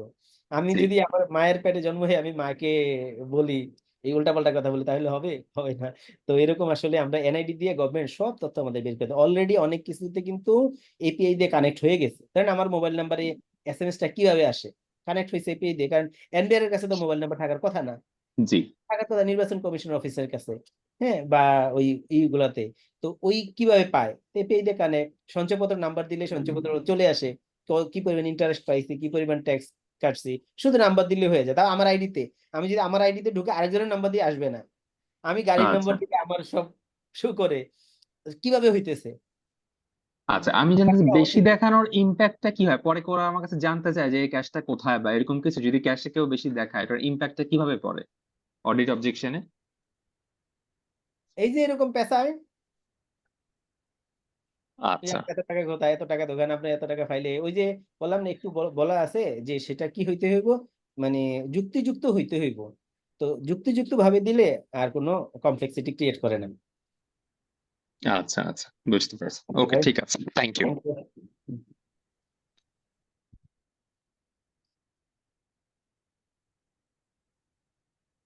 মামুন হোসেন ভাই, মামুন ভাই শুনতে পাচ্ছেন? মামুন হোসেন জি জি জি জি ভাই ভালো আছেন? বলেন ভাই। জি আজকে ভালো। আমি কিন্তু এর আগে কথা বলছি, হ্যাঁ, আমার নামটা মামুন, ও আচ্ছা। তারপরে যেহেতু একটু সুযোগ দিচ্ছেন 1 মিনিট না একটু না ভাই, কথা বলি। অনেকের আছে, ধন্যবাদ ভাই। আপনি আপনার পার্সোনাল নক দিন, কোনো অসুবিধা নেই। আচ্ছা ঠিক আছে, ওকে। নাম চেঞ্জ করছেন নাকি? না, নাম তো তখন ছিল না, মোবাইল নাম ও নামে ছিল, আচ্ছা, এই জন্য এই নামটা এই জন্য। ভুলে। আলাউদ্দিন ভাই, আলাউদ্দিন থ্যাংক ভাই। ইউ। জি দাদা, জি ভাই। আমার একটা জানার ছিল যে এই বিদেশ থেকে যে বিভিন্ন আত্মীয় স্বজনের মাধ্যমে টাকাটা আসে, রেমিটেন্সে যে টাকাটা, এটা কিভাবে সমন্বয় করা যায় আয় ব্যয়? ধরেন আপনার ফাইলে, আপনার অ্যাকাউন্টে আপনার কাজিন টাকা পাঠাইছে, জি এরকম কিছু তো? জি জি এরকমই। ওইটা পাঠাইছে, পাঠাই আপনার এটাকে আপনাকে আপনাকে দিয়ে দিছে, না এটা আবার না ফেরত না দিয়ে না, দেন? অ্যাকাউন্টে পাঠাইছে, ফেরত নিয়ে যাবে। ওইটা দেখানোর দরকার নেই, ফাইলে আইন নিনি না। যদি কখনো ধরে আপনাকে ফাইলে অডিটে পড়ে যে আপনার এই টাকা ঢুকছে, তখন তো এখানে লেখাই থাকে যে রেমিটেন্স, তখন বলবেন যে আমার এই কাজিন এই রেমিটেন্স পাঠাইছে, আমি আবার কাজিনের ফ্যামিলিকে দিয়ে দিছি, তাদের অ্যাকাউন্ট নাম্বার নাই, দিতে পারে নাই, সেজন্য আপনার অ্যাকাউন্টে দিয়েছে। আর যে পাঠিয়েছে এতটুকু তারও বল। প্রুফ থাকে। জি এটা আচ্ছা আচ্ছা, বুঝতে হইলে পারছি। হবে, এটা ফাইলে আনার দরকার নেই, এটা আপনার কোনো ইনকাম না। যদি এমন হয় যে সে আপনাকে ধার দিয়েছে, জি তখন আপনি তার কাছ থেকে ধার দেখাবেন, আপনার ফাইলে অ্যাড করবেন, যখন সুদ দিয়ে দিবেন তখন আবার ব্যাংকিং চ্যানেলে সুদ দিবেন, সুদ বাদ। আচ্ছা আচ্ছা, ঠিক আছে, ধন্যবাদ। আর আরেকটা প্রশ্ন হচ্ছে, আমার যখন প্রথম রিটার্নটা দিয়েছিলাম তখন ওইখানে স্বর্ণের পরিমাণটা উল্লেখ করে নাই, শুধু মূল্যটা অজানা দিয়ে দিছে। স্বর্ণের এখন এটা, পরিমাণই নয়, জি না, মূল্য অজানা? মূল্য অজানা, জি। তাহলে কি হইলো? মানে প্রথম রিটার্নে পূর্বের মতো দিয়ে রাখছে। তাহলে এটা সমাধান কি দিব ভাই? এটা তো কোনো সমাধান নেই, তো ভুল তো ভুলই। জি, রিপিট করতে এখন যে হয়। আমি নতুন করে যদি গোলটা দেখাই, এটা কিভাবে দিব? আপনার কি ওইটা কি ফার্স্ট রিটার্ন ছিল? যেটা ফার্স্ট রিটার্ন ওইটা পূর্বের মতো দেওয়া ছিল, জি। এটা এখন তো গোল্ড দেখাইলে ভ্যালু দেখাইতে হইব, আর এই ভ্যালু দেখাইতে হইব এটাও, যেমন তারপরে গিফট পাইলেও আদার রিসিপ্ট হিসেবে আপনি দিয়ে মিলিয়ে দিতে পারবেন। একটু মানে রিস্ক থাকে যেহেতু প্রথম রিটার্নে নাই, যদি ক্রস চেক করে তখন হইলো ও এটা একটা একটা রিস্ক ওখানে ভালো তো কিছু পূর্বের মতো দেওয়া অনলাইনে আছে দিবেন, প্লাস অজানা দেওয়া আছে মূল্য। অনলাইনে দিবেন, জি অনলাইনে দিলে এটা ভ্যালুটাতে ধরবে, কারণ অনলাইন দিলে আপনার কি অ্যাসেট বেড়ে যাবে এই বছর হিসেবে, জি জি। অ্যাসেট বেড়ে অ্যাসেট বাড়ায় দিয়ে আর কি দেখাইতে হইবে, মানে আমার অনেক কিছু ইনকাম দেয় নাই, বাড়ায় জমি দিতে হইব। ধরেন আপনি জমি দেখায় নাই, মোটরসাইকেল আছে মোটরসাইকেলও দেখায় নাই, মানে অনেক কিছু দেখায় নাই।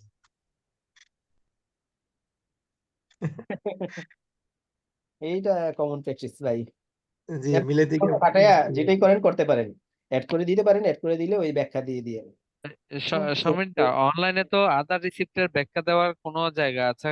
জায়গা কি আছে ওখানে লেখা যায় আদার রিসিপ্ট? হ্যাঁ হ্যাঁ, আছে আছে। দুইটা অপশন, প্রথম একটা পার্টিকুলার, দ্বিতীয় হলো রেফারেন্স।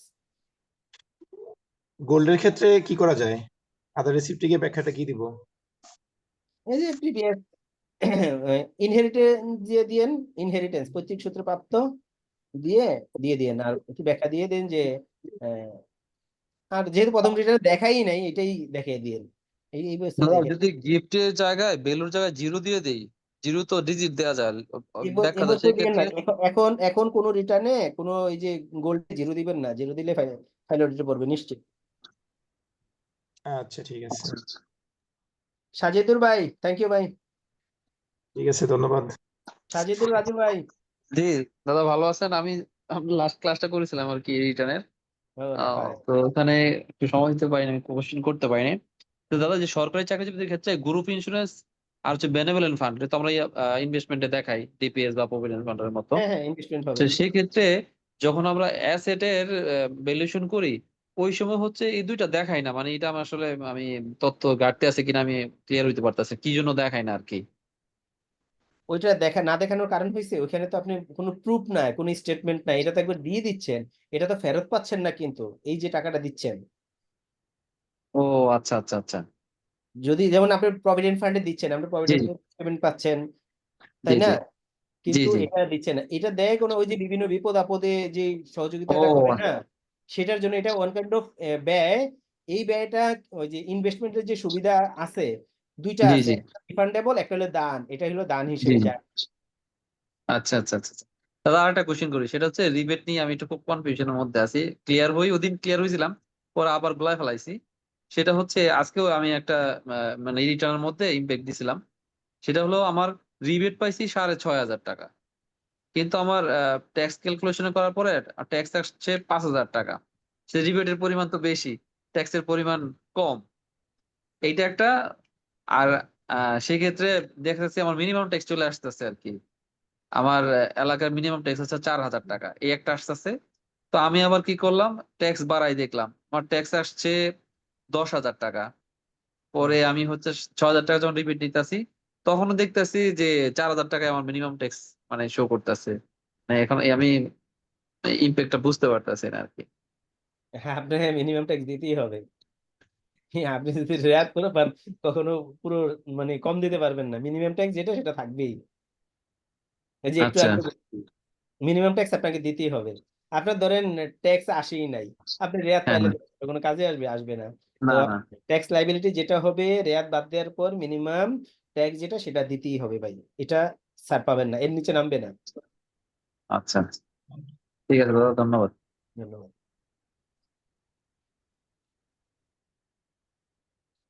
এই হ্যান্ড রেস তো চেঞ্জ হয়ে যাচ্ছে। ওসি মজুমদার। হ্যাঁ নমস্কার দাদা। দাদা আমাকে শোনা যাচ্ছে? জি জি দাদা, শোনা যাচ্ছে, বলেন। হ্যাঁ দাদা, আমার কোশ্চেন হচ্ছে আহ, গত বছর আমার বাবা আমাদের 3 ভাইয়ের নামে একটা জমি কেনে। জমি কেনার পরে ওই জমিটা রেজিস্ট্রি হয়, বাট এখনো নামজারি হয় না, মানে সরকারি ভাবে যে নামজারি যেটা হয় আর কি। তো হুম। এখন আহ, এখন যে রিটার্নটা দেব, এই রিটার্নে কি ওই জমিটা দেখাইতে হবে নাকি এটা এখন আপাতত দেখানোর প্রয়োজন নাই? না, রেজিস্ট্রেশন হয়ে গেছে না, রেজিস্ট্রেশন হলে আপনি দেখাই দিতে পারেন, নামজারি কোনো ম্যান্ডেটরি না, ওইখানেই তো ভ্যালু দেয়া আছে, হ্যাঁ, আচ্ছা আচ্ছা পরিমাণ দেয়া আছে, ওইটাই হবে। আচ্ছা আচ্ছা। তাহলে আরেকটা ব্যাপার হচ্ছে, যেহেতু আমরা 3 ভাই, সেক্ষেত্রে মানে আমি কিভাবে দেখাবো, আমার অ্যামাউন্টটা কিভাবে দেখাবো? ওই যে টাকা, ওই টাকার এখানে তো লেখা আছে, ধরেন আমি ওর উদাহরণ দিই, 10% জমি আপনাদের 3 ভাই, তাহলে আপনার 3.33% আপনার এখানে আসবে। রেজিস্ট্রি ভ্যালু যদি 3 লাখ টাকা থাকে আপনার অ্যাকাউন্টে দেখাবেন 1 লাখ টাকা আপনার ফাইলে। আচ্ছা আচ্ছা আচ্ছা, এরকম। আচ্ছা আচ্ছা, থ্যাংক ইউ দাদা। আর আরেকটা ব্যাপার হচ্ছে যে আমাদের তো অনেকেই হচ্ছে একাধিক অ্যাকাউন্ট থাকে, সেক্ষেত্রে যেহেতু আমরা ই রিটার্ন দিচ্ছি এখন, সবকটা অ্যাকাউন্ট কি দেখাইতে হবে, নাকি হচ্ছে আমার শুধু স্যালারি অ্যাকাউন্টটা দেখাইলেই হচ্ছে? সব গভর্নমেন্ট কিন্তু সব সবকটা দেখাইতে হবে? সব বের করে ফেলবো। আচ্ছা আচ্ছা আচ্ছা, মানে সবকটা অ্যাকাউন্ট, আমি পার্সোনালি ফ্রাঙ্কলি বলি, সবকটা অ্যাকাউন্ট দেখাইলে আমার ট্যাক্স আসছে অনেক টাকা। তো এটা আসলে আমার ট্যাক্স দিবেন না, দেশ চলবে কিভাবে ট্যাক্স না দিলে? ঠিক আছে তাহলে দাদা, সবকটা ধন্যবাদ। দেখাইতে হবে না? হ্যাঁ হ্যাঁ, আচ্ছা দাদা, thank you. Thank you. Abdullah ভাই, এমডি আব্দুল্লাহ, জি নমস্কার। নমস্কার, জি, ভালো আছেন ভাই? জানতে বলেন। চাচ্ছি এই এক মালিকানা ব্যবসায়ী আর কি, ছোট ব্যবসায়ী আর কি, ওনার ব্যবসায়ীর নির্ধারণের ক্ষেত্রে আমরা তফসিল 4 পূরণ করি। সে তফসিল 4 একটা আয়ের সারসংক্ষেপ আছে আর একটা স্থিতিপত্র সারসংক্ষেপ আছে। হুম। এগুলোর বাইরে কি হার্ড কপি দিতে হবে? ওনার ইনকাম স্টেটমেন্ট অথবা ব্যালেন্স শিট তৈরি করে হার্ড কপি দিতে হবে? এটাই একটা ব্যালেন্স শিট। এখানে তো একটা ইনকাম স্টেটমেন্ট, তফসিল আর একটা ইনকাম স্টেটমেন্ট, একটা ব্যালেন্স শিট দেখতে পাচ্ছি। হ্যাঁ রাইট। তো এই এর জন্য বাইরে কি কোনো ওনার হার্ড কপি আমরা যেমন ওই এক মালিকানা ব্যবসায়ীর ইনকাম স্টেটমেন্ট তৈরি করি, মানে আয় বিবরণী অথবা আরেকটা বৃত্তিপত্র তৈরি করি, হ্যাঁ বুঝতে এরকম পারছি, আমি ফাইন্যান্সের লোক ভাই, আমি ফাইন্যান্সের লোক, এইটুকু বুঝতে পারি। আপনার আর বাড়তি যদি প্রতিষ্ঠান অনেক বড় না হয় তাহলে দেয়া দরকার নাই। ধরেন আমরা গাজী গ্রুপকে চিনি, গাজী গ্রুপ কি প্রোপ্রাইটারশিপ বিজনেস, এত বড় প্রতিষ্ঠান প্রোপ্রাইটারশিপ বিজনেস। তো তখন তারা কিন্তু আর এই টার্নওভার অল্প না, ভীষণভাবে হিসাব নিকাশ করে। তো তারা কি করে, তারা ফাইন্যান্সিয়াল স্টেটমেন্ট দেয়, অডিটেড অ্যাকাউন্টস দেয়। তো আপনি যদি ওই ছোট একটা ধরেন, ছোট একটা দোকান হয়ে থাকলো, হ্যাঁ, ছোট একটা অফিস নিয়ে কাজ করলেন, সেক্ষেত্রে এগুলো দরকার নেই, এটা দিলেই কাভার হবে, কারণ আইনে এটাই লেখা আছে। আচ্ছা, এই ক্ষেত্রে তো আমরা তো একটা মনে করেন নিট মুনাফা আসলে, নিট মুনাফা কি না তুলে ব্যবসা একটা চলমান থাকবে, ব্যবসাটা আমি একটা মুদির দোকানদার, এখানে নিট মুনাফাটা যদি আমি আয় বর্ষ উত্তোলন 13 নম্বর একটা ক্রমিক নম্বর 13 নম্বর উত্তোলন না দেখাই, কোনো সমস্যা থাকবে? না না, কোনো সমস্যা নাই। আপনার আদার্স ইনকাম থাকলে আদার্স ইনকাম থেকে খরচ করলেন, আর যদি আপনি নিজের ধরেন আপনার ফ্যামিলি খরচ আছে, কোথা থেকে খরচ করলেন, এখান থেকে না মানে উঠাইলে সবগুলো family- দেখাবো না, মনে করেন 6 লাখ টাকা ইনকাম হলো, আমি 3 লাখ টাকা তুললাম, বাকি 3 লাখ থেকে গেল, হ্যাঁ অবশ্যই, সমাপনী এটা হইতেই পারে, এটা সমাপনী হইতেই মুদ্রণে থাকতে পারে ভাই। অবশ্যই। হ্যাঁ হ্যাঁ আচ্ছা, অবশ্যই। আচ্ছা, Thank you. সেকেন্ড প্রশ্ন হচ্ছে যে একজন ঠিকাদারি ব্যবসায়ী, ঠিকাদারি ব্যবসা করে আর কি, ঠিকাদার, জি ওনার ওই ব্যবসায়ী ইনকামটা কিভাবে দেখাবে? যদি একজন ডাক্তার হয় 10 জন রুগী দেখলে ডেলি 300 টাকা করে ফি পায়, 10 গুণ 300 দিন রুগী একজন দেখে। ডাক্তারের যে ইনকামটা সরকারি চাকরির বাইরে বা কোনো জি চাকরির জি, বাইরে, এটা ব্যবসা এমআই খাতে সরকারি ইনকাম, চাকরির বাইরে, বাইরে আর কি, এটা ব্যবসা ব্যবসায়ী খাতে ইনকাম হবে। ইনকাম, এটা ব্যবসা খাতে হ্যাঁ, ইনকাম। ঠিক এভাবে আমরা তো এভাবে একটা বিক্রয় বা টার্নওভার দৈনিক প্রাপ্তি এভাবে 9 লাখ টাকা ডাক্তার ইনকাম দেখালাম, একজন ঠিকাদারের ইনকামটা কিভাবে দেখাবো? একজন ঠিকাদার ব্যবসায়ী করে আর ওনারটা ট্রেড কিভাবে লাইসেন্স দেখাবো? আছে না, ট্রেড লাইসেন্স আছে, হ্যাঁ, তাহলে ব্যবসায়ী শেষ। ব্যবসায়ী মানে ইনকামটা কিভাবে, ওনার ইনকামটা টার্নওভারটা কিভাবে নির্ধারণ করবে? ভাই ওই যে এত ডিটেলস বলা যাবে না ভাই, এটা ব্যবসা খাতে ইনকাম। মানে ওনার কি ওই, আচ্ছা ওনাকে gross profit 5% construction, gross profit 5% দেখাতে হবে? যেটা হয় সিস্টেমেটিক্যালি, একজন ঠিকাদারের ট্রেড লাইসেন্স থাকলে সে ব্যবসা খাতে ইনকাম দেখাবে এবং তার বিজনেসের সম্পর্কে তার পূর্ণ ধারণা আছে, সে সেভাবেই মেকানিজম করে সে ফাইল রেডি করবে। ঠিক আছে ভাই, ওইটা বলার মতো এই মুহূর্তে সময় নেই। আচ্ছা, ধন্যবাদ, ঠিক আছে। ধন্যবাদ। হুম, হুম। কাজী মোজাম্মেল হক, ব্র্যাকেটে ডিএন। জি, আদাব। আদা ভাই, ভালো আছেন? আদাব, অনেক ভালো লাগলো আপনার এর আগেও পারি নাই অ্যাটেন্ড করতে, ভালো লাগলো এতক্ষণ শুনলাম। যে আবার ছোট একটা কোয়ারি ছিল, সেটা হলো আমরা যারা শেয়ারে ইনভেস্টমেন্ট রিবেট দেখাই, এখন তো শেয়ার আমি গত 2 বছর আগে 2 লাখ টাকা শেয়ার কিনলাম, তো এটা তো প্রথমবারই রিবেট পাবো না? যত বছর আমার ইনভেস্টমেন্ট আছে সার্টিফিকেট পাবো, প্রতি বছরই দেখাতে পারবো রিবেটটা? না, রিবেট যে বছর আপনার অ্যাড হবে, কেমন এটা সবারই কাজে লাগবে। ধরেন আপনার গত বছর আপনার 2 লাখ টাকা ব্যালেন্স ছিল 30 জুন 2023-এ। এবার এই 23-24 ইনকাম ইয়ারে আইসা আপনি ক্রয় করলেন, বিক্রয় করলেন, ক্রয় বিক্রয় করার পরে এই যে লেনদেনটা হইলো তার একটা জের দাঁড়ায়, তাই না? জি, ওই থেকে একটা হিসাব করে বের করতে হয় আপনার নতুন কোনো টাকা ঢুকছে কিনা। যদি নতুন টাকা ঢুকে, ওইটাই হলো এবছরের ইনভেস্টমেন্ট, আর নতুন টাকা না ঢুকলে ওইটা ইনভেস্টমেন্টে আসবে না, রেয়াতি সুবিধা আপনি পাবেন না। আবার আরেকটা হয় যে আপনি 2 লাখ টাকা ছিল অ্যাসেট, এখন এটা হয়ে গেছে হইলো 1 লাখ টাকা, আর বাকি 1 লাখ টাকা শেষ হয়ে গেছে মার্কেট প্রাইস অনুযায়ী, কিন্তু আপনার অ্যাকুইজিশন ভ্যালু কত? 2 লাখ টাকাই। তো আপনি যখন 2 অ্যাসেটে লাখ, জি দেখাবেন সেখানে 2 লাখ টাকাই দেখাবেন, ওই 1 লাখ টাকা দেখাইতে পারবেন না, অ্যাকুইজিশন ভ্যালুই দেখাইতে হবে। নেক্সট, না ওকে, আমি মানে এটা মিলছে। একটু একটু একটু সময় দেন, মানে ওইটা ব্যালেন্স আমি ঠিক আছে, আমি জাস্ট রিবেটের ব্যাপারটা, মানে নতুন ডিপোজিট না হলে ওই বছর রিবেট পাবে না। জি কস্ট রাইট। প্রাইস আরেকটা আরেকটা এই যে আলোচনা হয়ে গেল, এই যে গোল্ডের ব্যাপারটা, যে এটা আমরা যদি গোল্ডের টাকাটা নতুন করে দেখায়, আমার ক্যাশে অনেক টাকা আছে, ক্যাশ মাইনাস করে ফান্ড ফ্লোতে কমায় দিয়ে যদি অ্যাসেটের দামটা একটু বাড়ায় দিয়ে সমস্যা হবে? এখন অবশ্যই আগে 20 বড়ি দিছিলাম, টাকা নাই, এখন 2 লাখ টাকা দেখাইলাম, 2 লাখ টাকা অ্যাসেটটা কমে গেল, সমস্যা তো নাই। না না, এটা করেন না। তো কিভাবে করবো এটা, মিলাই এটা দেবো কি? আগেরটা যা আছে তাই থাকবে, 20 ভরি না অজানা অজানাই থাকবে। আগেরটা নিয়ে কোনো ইস্যু নাই, শুধু 23-24 ইনকাম ইয়ার থেকে যা আসবে সেটা অবশ্যই ভ্যালু দিয়ে আসবে, কোনোটা জিরো আসবে না। বাট আগেরটাতে হাত দিয়ে না, আগেরটা যেমন আছে ও তেমন থাকবে। আগে যেভাবে নতুন করে যদি আমরা দিতে চাই তখন আমরা ভ্যালু দেখাবো, রাইট কারণ রাইট অর্জন মূল্য দেখাইতে হবে। এটা রাইট বুঝছি, তার মানে আগের গুলো এভাবে রেখে দিব, অফলাইনে আর অনলাইনে যেভাবে হোক করি। জি thank you, thank you. Rafiqul Islam ভাই, এমডি রফিকুল ভাই, শুনতে পাচ্ছেন? জি আদাব স্যার। ভাই ভালো আছেন? আচ্ছা আলহামদুলিল্লাহ, আপনি ভালো আছেন? জি জি। জি আচ্ছা, আমার ফার্স্ট কোশ্চেনটা হচ্ছে এই বাড়ি ভাড়া যদি 25,000 টাকার উপরে কেউ পায় বা ইনকাম থাকে, তাহলে তো অনলাইন ট্রানজাকশন করতে বা ব্যাংকে জমা করে এটা শো করতে হবে। এটা 216 এসআরও দিয়ে এক সময় দেয়া আছে বা আছে এখনো। তো যদি কেউ এটা মেনটেন না করে, সেক্ষেত্রে কি তার রেগুলার বেসিস ক্যালকুলেশনটা হবে বা কোনো কস্ট পাবে না? এটা একটু আমাকে জানান। না না, সব কি বাড়ি ভাড়ার ইনকাম কে ভাই, আইনে অনেক কিছু আছে, অনেক কিছু বাস্তবায়িত পরিণত হয় না, বাস্তবে আসলে মেনটেন করা সম্ভব হয় না, এরকম অনেক কেস আছে। তো ভাড়াটে সবাই কি ব্যাংকিং চ্যানেলে টাকা দেয়? যা দেয় কারা? ব্যবসায়ী যারা আছে, অফিসের উদ্দেশ্যে যারা নেয়, তাদেরকে ব্যবসায়ীদেরকে বলে দিছে, তুমি যদি বাড়ি ভাড়া, এমপ্লয়ি বেতন ক্যাশে দাও, তোমার এই খরচ ডিজেলেও হবে। তো সেই জন্য তারা ম্যান্ডেটরি ট্যাক্স কেটে, আবার ট্যাক্সও কাটতে হবে, সোর্সের ট্যাক্স না কাটলেও তার সেই খরচ ডিজেলেও হবে, সেই জন্য তারা এটা করে।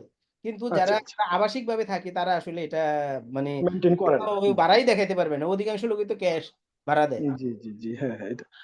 আর সেকেন্ড কোশ্চেনটা হচ্ছে, মানে কেউ যদি ভুলে বা কোনো কারণে তার হয়তো অ্যাকাউন্টে বা ক্যাশ ইন হ্যান্ড বা অ্যাকাউন্টে টাকা আছে, অ্যাকচুয়ালি সেই টাকাটা খরচ হয়ে গেছে, বাট অ্যাকাউন্টে এখনো দেখানোই আছে, এটা কি কোনোভাবে ইয়া করা যাবে? মানে আপনার ফাইলে দেখানো আছে, ফাইলে ধরেন 1 লাখ জি টাকা জি আছে, জি, বাট হ্যাঁ বাস্তবে হ্যাঁ, 1 লাখ সে টাকা সে নাই। আমার অ্যাকাউন্টে, আমার সিটি ব্যাংকের এখন একটা অ্যাকাউন্টে একটা সময় টাকা ছিল 20 লাখ টাকা। 30 জুনে এসে যদি আপনার ব্যালেন্স না থাকে, আপনি তখন তো কমে যেতেছে আপনার অ্যাসেট বেসিক্যালি, তখন এটা খরচ যদি হয়ে যায়, যে খাতে খরচ হয়েছে খরচ দেখাই দিবেন। আচ্ছা, মানে মাঝখানে গ্যাপ হয়ে গেছে যে হ্যাঁ এটা হয়তো আমার 22-23-এ দেখানোর কথা ছিল, বাট এখন এসে আমি হয়তো ফিল করতেছি যে না, এটা তো আমার খরচটা দেখিয়ে ফেলা উচিত ছিল। এখন কি এটা কোনো খরচ দিয়ে দেখেন, দেখানো যাবে? হ্যাঁ হ্যাঁ, দেখাই দিন, আপনার প্রকৃতভাবে খরচ হয়ে গেছে। যদি একবারে মনে করেন যে বেশি রিস্ক হয়ে যায়, দেখা যায় ধরতে পারে, হ্যাঁ, তখন হইলো হয়তো 1 বছর গ্রাজুয়ালি একটা কমাই দিলাম। রাইট। বিভিন্ন অকেশন দেখাইলেন, অকেশন দেখায় কমাই দিলেন, এটা হবে। আচ্ছা আচ্ছা, ঠিক আছে, ধন্যবাদ। ধন্যবাদ। ইরফান পাঠান, ইন্ডিয়ান খেলোয়াড় ভাই। জি আদব দাদা। দাদা ভালো আছো? জি ভালো। বলেন। জি দাদা, আমি হচ্ছে এই প্রথমেই দিব, আর তাছাড়া হচ্ছে এই ইনকাম ট্যাক্সটা হচ্ছে মূলত আমার ওয়াইফের। তো এইখানে হচ্ছে হ্যান্ড ক্যাশের যে বিষয়টা, সেটা আমি বলতে চাচ্ছি যে যে ও যে স্যালারিটা পাচ্ছে, তো প্রপারটাই তার থেকে যাচ্ছে, কেননা সে একটা শিপে ছিল। তো সেই শিপের মধ্য থেকে তার এভরিথিং, সমস্ত খরচপাতি শিপ দেখতো, ঠিক আছে। আর স্যালারি যেটা পেতো সেটা সম্পূর্ণই থেকে যেত ধরা যায়, ঠিক আছে। তো সেই হিসাবে তো তার এই হ্যান্ড ক্যাশ একেবারে প্রপারটাই হচ্ছে দেখানো যাবে কি? ক্যাশ টাকা স্যালারি পেতো? হ্যাঁ, না না, ব্যাংক অ্যাকাউন্টে পাইতো। তাহলে ব্যাংক অ্যাকাউন্টে পাইলে তো ব্যাংকে ব্যালেন্স থাকে, কি ক্যাশ উঠায় ফেলতো? আচ্ছা আচ্ছা, হ্যাঁ এটা একটা পয়েন্ট, এক্সাক্ট। ঠিক আছে। আরেকটা কোশ্চেন হচ্ছে, এখন হচ্ছে তার এই বেসিক হচ্ছে 27,000, ঠিক আছে। আর এমনিতে প্রপার হচ্ছে সে সেই প্রতিষ্ঠান থেকে 45,000 পাচ্ছে, আদার্স হচ্ছে হাউস রেন্ট, মেডিকেল অ্যালাউন্স, তারপরে হ্যাঁ, বুঝতে পারছি। কনভেন্সারি, ঠিক আছে। তো এরকম, তো এখন ট্যাক্সেবল ই তো হচ্ছে আপনার শুধুমাত্র বেসিকটা, তাই না? গভর্নমেন্ট তো না, গভর্নমেন্ট না, এটা এনজিও। না, এনজিওর ক্ষেত্রে হলে 1/3 আপনার টোটাল যে স্যালারি পায় তার 1/3 অথবা 4.5 লাখ টাকা, দুইটার মধ্যে যেটা কম সেটা এক্সামটেড ইয়ারলি। আচ্ছা, তাহলে হিসাবটা কিভাবে হবে এক্স্যাক্টলি বুঝতে ধরেন পারতেছি না। আপনার হলো 50,000 টাকা করে কোনো ব্যক্তির বেতন হলে সব মিলে 12 মাসে 6 লাখ টাকা, যদি সে বোনাস আরো পায় 1 লাখ টাকা, 7 লাখ টাকা, আমি রাউন্ড ফিগার করলাম, ধরেন সব মিলে বোনাস সহ 6 লাখ টাকা, 6 লাখ টাকার 3 ভাগের 1 ভাগ 2 লাখ টাকা। হ্যাঁ, এই 2 লাখ হুম টাকা অথবা 4.5 লাখ টাকা, দুইটার মধ্যে যেটা ছোট সেটা সে অব্যাহতি সুবিধা পাবে। তার মানে 2 লাখ টাকা পাবে, 4.5 লাখ টাকা, 4.5 লাখ টাকা পাবে না। 6 লাখ টাকাতে 2 লাখ টাকা তার এক্সামশনে চলে যাবে অব্যাহতিতে, যেটার উপর ট্যাক্স আসবে না, আর 4 লাখ টাকার উপর ট্যাক্স আসবে। এটা 4 লাখ টাকা হলো ট্যাক্সেবল ইনকাম। আর সরকারের ক্ষেত্রে আচ্ছা বেসিক আর বোনাস এই দুইটা হলো ট্যাক্সেবল ইনকাম। এখানে একটা বেসরকারি যারা চাকরি করে তাদের জন্য একটা শাস্তি দিছে, কেন বেসরকারি চাকরি করে সেজন্য তাদেরকে কি করতে হবে, ট্যাক্স বেশি দিতে হবে, এবং তাই আচ্ছা হয় হইতে। ভাই নেক্সট প্রশ্ন। আচ্ছা, এবার হচ্ছে এই রিটার্নের জন্য হচ্ছে এই রেজিস্টারও করা যাচ্ছে না, এটা কি আসলে তাদের সার্ভারে কোনো প্রবলেম? মানে আমি বিগত 2 দিন ধরে ট্রাই দুইটা করছি। ঘটনা ঘটে, আমি একটু আগে ট্রাই করলাম, দুইটা ঘটনা হুম ঘটে। হুম একটা হুম হইলো হুম মিসম্যাচ দেখায় যে এনআইডির সাথে নাম্বার ভেরিফাইড না, যদি ওই এসএমএস আসে হুম আপনি নিশ্চিন্তায় হুম ধরে নিতে পারেন যে এটা রেজিস্ট্রেশন হবে না। হুম আর হ্যাঁ ইন্টারনে চেষ্টা হুম করে লাভ নাই। যদি আপনাদের হুম কোনো বাধ্যবাধকতা থাকে ওটা স্ক্রিনশট রাখবেন, স্ক্রিনশট রাখিয়া রিটার্নের কপি দিবেন, সাথে এটা সাপোর্টিং দিয়ে হুম দিবেন, কারণ বাধ্যবাধকতা সৃষ্টি করে দিছে আপনার সিস্টেমই ডেভেলপ না, আপনারা হুম বাধ্যবাধকতা সৃষ্টি করে দিছেন, হুম দিয়ে দিবেন। হ্যাঁ হ্যাঁ, আমার ইনফরমেশন অল কারেক্ট ছিল, বাট আমারটা হচ্ছে আসছে SMS gateway in unavailable or credit is over, হ্যাঁ বুঝতে পারছি, system is বুঝতে পারছি। unable to process OTP। হ্যাঁ দুইটা সমস্যাই হয় ভাই, দুইটা সমস্যাই হয়। হুম হুম ইন্টারনেট আনএভেলেবল, এই বিভিন্ন বংশং তালিবালি এটা বলতেই থাকে। তো হুম হুম যতক্ষণ ওইটা হলে আপনি একাধিকবার ট্রাই করতে পারেন, আজকে ট্রাই করছেন এটা আসছে, হ্যাঁ হ্যাঁ হ্যাঁ আগামীকাল আবার ট্রাই হ্যাঁ করুন, তখন আচ্ছা আচ্ছা, তাহলে তো কোনো প্রবলেম নেই আমি বারবার না ট্রাই করতে। আচ্ছা না আচ্ছা না। ঠিক আছে, ঠিক আছে, ওকে, এতটুকুই ছিল। থ্যাংক ইউ মুস্তফা ভাই। আসসালামু আলাইকুম। ওয়ালাইকুম আসসালাম ভাই, বলেন। হ্যাঁ, সমিতদা, যে আমার একটাই প্রশ্ন, প্রশ্নটা হচ্ছে রিবেটের জায়গায় আর কি।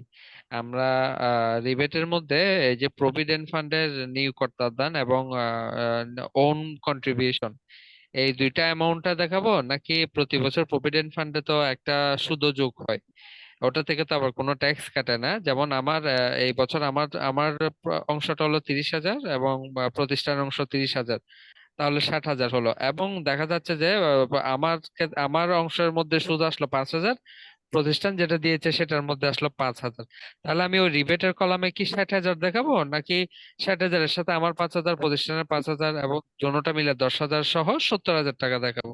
আমার প্রশ্নটা হচ্ছে শুধু এটি। রিবেটে 60,000 আসবে, আর ইন্টারেস্ট যেটা 10,000 পাইছেন এটা হলো এমপ্লয়মেন্ট ইনকামে আসবে, এটা চাকরি ক্ষেত্রে আয় এখানে আসবে। ওইখানে লেখা আছে ওই ইন্টারেস্ট আছে, জিপিএফ ইন্টারেস্ট আছে, আর এমনি ইন্টারেস্ট আছে, আর এমনি ইয়ে বেশ জিপিএ আরপিএফ এর ক্ষেত্রে তো ইন্টারেস্ট আপনাদের দিয়ে দেয়, স্টেটমেন্ট দিয়ে দেয়। হ্যাঁ, স্টেটমেন্ট দিয়ে দেয় প্রতি বছর জি, আমাদের এটা খুব কম হয়, হ্যাঁ বেসরকারি ক্ষেত্রে খুব কম হয়।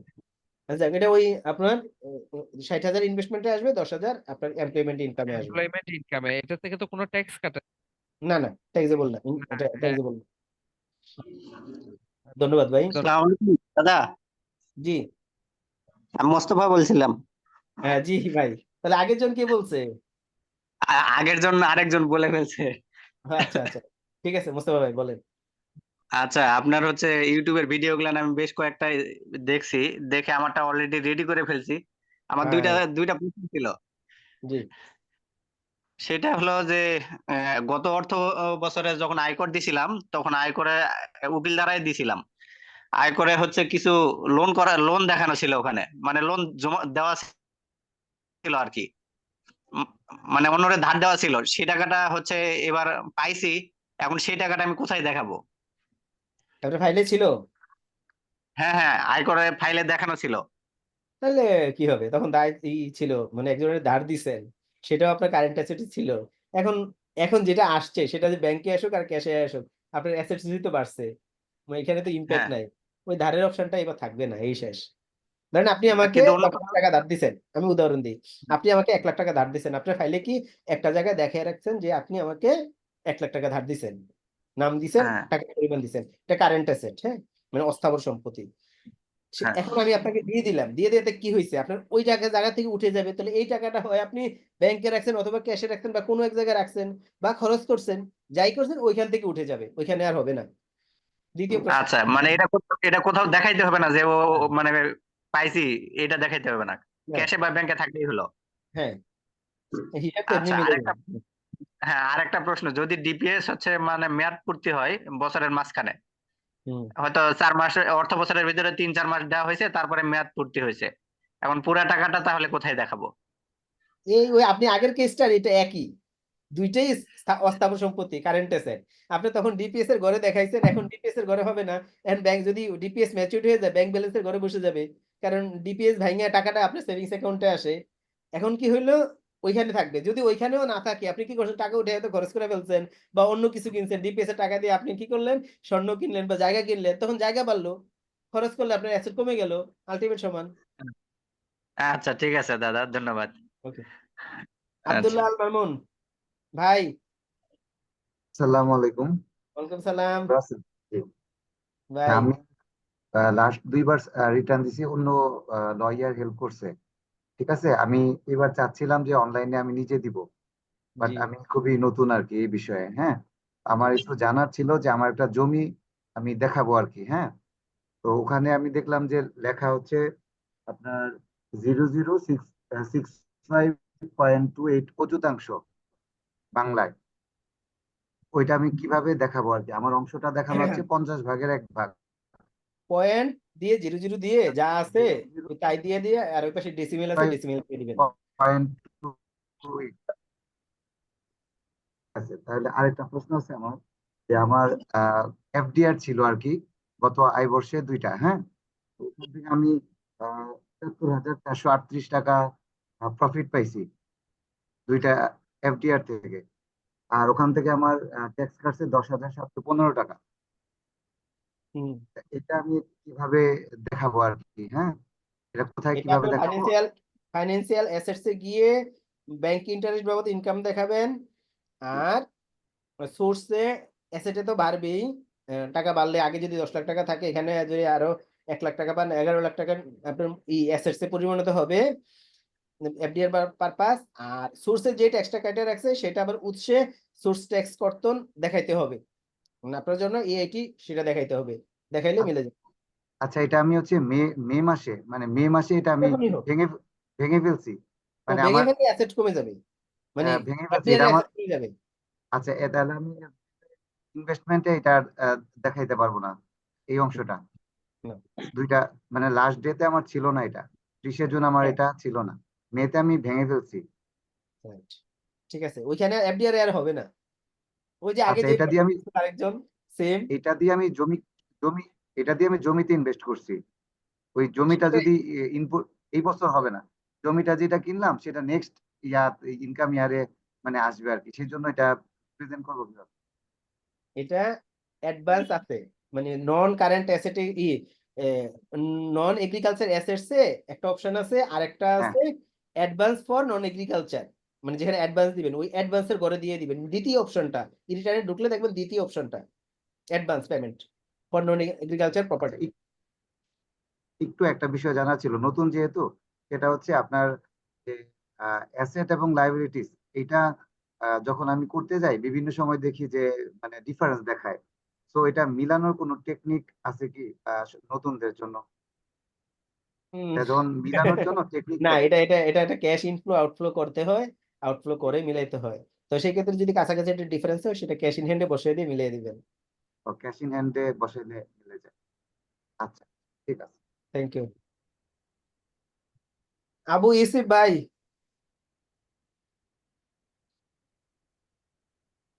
আবু ইউসুফ সাগর ভাই। জি ভাই, আসসালামু আলাইকুম। ওয়ালাইকুম আসসালাম ভাই, বলেন। হ্যাঁ ভাইয়া, একটা সমস্যা ছিল, সেটা হচ্ছে যে আমার বাবার তো একটা টিন ছিল, তো উনি তো মারা গেছে 2022 সালে। তো এখন কি করতে পারে, কি করলে ওনার ওই এটা টিনটা ক্লোজ হয়ে যাবে আর কি? উনি কি আগে রিটার্ন সাবমিট করতেন না কখনো রিটার্ন সাবমিট করেন না হ্যাঁ, শুধু? আগে 2020-এ রিটার্ন সাবমিট করেছেন, 19-ও রিটার্ন সাবমিট করেছেন।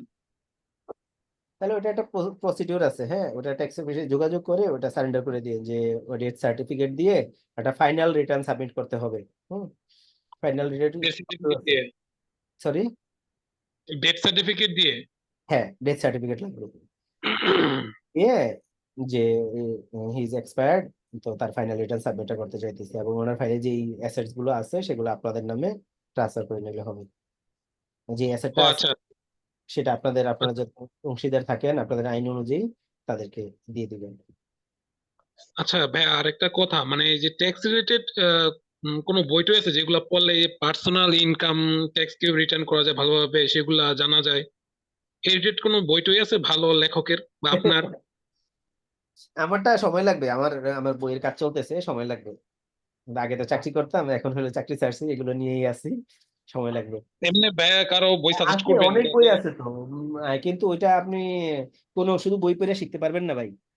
একটু যদি ট্রেনিং করেন তাহলে শিখতে পারবেন। বই পড়ে মানুষ যদি এই প্রফেশনে শিখে যাইতে সবাই বই পড়ে শিখতো। যদি আপনার মানে একটু ট্রেনিং করেন, ধরেন বই পড়লেন, আপনাকে গাইড করবে যে আপনি এটা পড়েন, এটা পড়েন, এটা পড়লে এইভাবে শিখতে পারবেন, ওইটা পড়লে এটা শিখতে পারবেন। আহ, তখন হইলে আপনি বই পড়লে ট্র্যাক করতে পারবেন, মানে আপনি একটা লেকচার শুনলে ট্র্যাক করতে পারবেন, না শুনলে পারবেন না। আচ্ছা এরকম ঠিক উদাহরণ আছে ভাই, thank you. ধরে ধরে কখনো হইলো এভাবে বলে না। আচ্ছা ভাই, ঠিক আছে, আপনাকে ধন্যবাদ। ধন্যবাদ। রিপন বর্মন দাদা। হ্যাঁ দাদা, আদাব। আচ্ছা দাদা, আমি ঢাকায় থাকি, ঢাকা থেকে জব করি।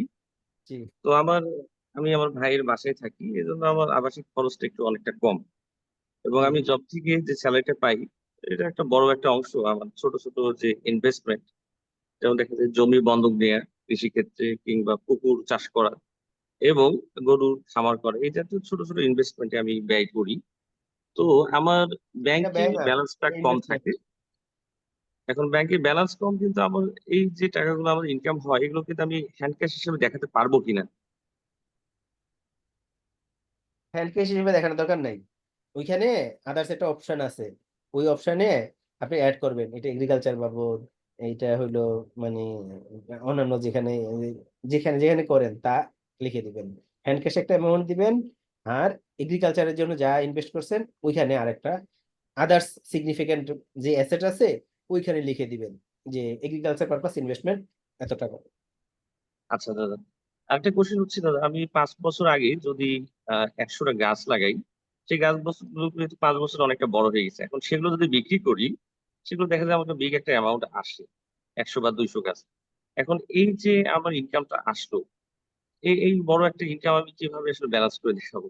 এটা হলো এগ্রিকালচার ইনকাম থেকে আসবে, হ্যাঁ, এটা হবে এগ্রিকালচার ইনকাম, ওখানে গাছ আছে ঘাস আছে যাই করেন ওইখানে ইনকাম দেখাবেন। তো সেটার ক্ষেত্রে অ্যাকুইজিশন ভ্যালুটা হইলো এনে বলছে যদি আপনি হিসাব রাখেন 60%, আর যদি না রাখলে 60%, আর রাখলে এটা অ্যাকচুয়াল।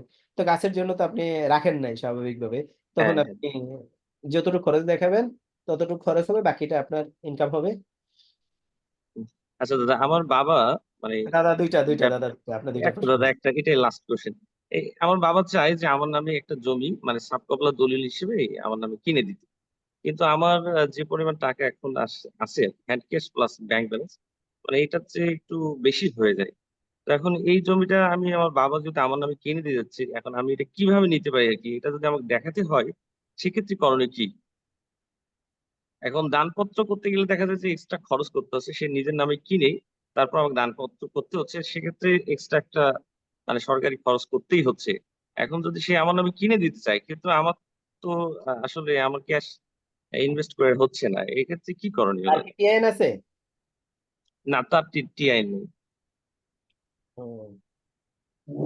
নাইনি বলছে যে আপনি যদি আপনার বাবার কাছ থেকে নিতে চান, মানে মা বাবার সাথে কোনো সন্তানদের সাথে কোনো এই লেনদেন হয় গিফট হিসেবে পান, সেটা অবশ্যই দুজনে ফাইল থাকতে হবে। তো সেই হিসাবে মানে আপনি ওটা বুদ্ধি করতে পারেন, আপনার বাবার নামে একটা টিআইএন খুলে রিটার্ন সাবমিট করে নিয়ে নিতে পারেন, বছর বছর ইনকাম থাকলে দেখাইলেন, নাইলে নাই, রিটার্ন দিয়ে দিলেন। এটা সহজ সমাধান। ঠিক আছে দাদা। সেক্ষেত্রে দাদা আমার মানে কয়েক বছর পরে এটা দেখাতে পারি যে আমার যখন এই টাকাটা উদ্বৃত্ত হয়ে যাবে। দাদা আর না, দাদা আর না, আলোচনা করলে অনেক আলোচনা হয়, পার্সোনালি লোক দিয়ে, হ্যাঁ। আচ্ছা আচ্ছা, ঠিক আছে। ওকে।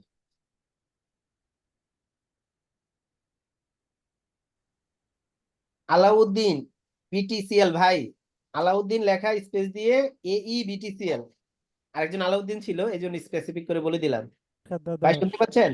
জি নমস্কার দাদা, শুনতে পাচ্ছেন? জি নমস্কার ভাই, বলেন। জি আমি দাদা অনেকক্ষণ ধরে কোশ্চেন শুনলাম, এই জন্য আমার অনেকগুলো কোশ্চেন সলভ হয়ে গেছে।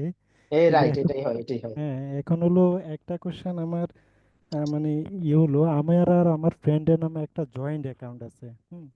তো জি আপনি কিছুক্ষণ আগে বলছিলেন যে যতগুলো অ্যাকাউন্ট থাকবে সবগুলো লিংক আপ করতে হবে নামের। গত 3 বছর আমি তাই করছি, কিন্তু এই জয়েন্ট অ্যাকাউন্টটা রিসেন্টলি খোলা হলো এপ্রিলে। সেক্ষেত্রে কি আমি কিভাবে এটা দেখাবো? জয়েন্ট কি কোনো ডিপিএস করছেন এরকম টাইপ? হ্যাঁ জয়েন্টের ডিপিএসও আছে ওই জয়েন্ট অ্যাকাউন্টে। ওই তাইলে আপনি ওই অ্যাকাউন্ট নাম্বার দিবেন, 50% ওখানে ব্র্যাকেটে লিখে দিবেন, যে পার্টিকুলারসে লিখে দিবেন যে মানে 2 জন শেয়ার। আচ্ছা আচ্ছা। তখন যদি ব্যালেন্সে যদি 1.5 লাখ টাকা থাকে তখন আপনি এখানে 75 টাকা বসাবেন, 75,000 টাকা বসাবেন। ওনার ঠিক। ফাইলেও এটাই দেখাইতে বলবেন, 75,000 টাকা দেখাইতে বলবেন। আচ্ছা, তার মানে আমাকে দেখাইতে হবে আরো দেখাক বা সে তার ফাইলে দেখাবে। হ্যাঁ হ্যাঁ হ্যাঁ, জি জি, ঠিক আছে, ধন্যবাদ দাদা। থ্যাংক ইউ ভাই। আচ্ছা। ফুরকান আহমেদ ভাই, কি কথা বলছিলেন? একটু এলোমেলো হয়ে গেছে এদিক দিয়ে। আপনারা যারা করছেন হ্যান্ড রেস নামিয়ে দেন, কথা বলছেন। ফুরকান আহমেদ ভাই শুনতে পাচ্ছেন?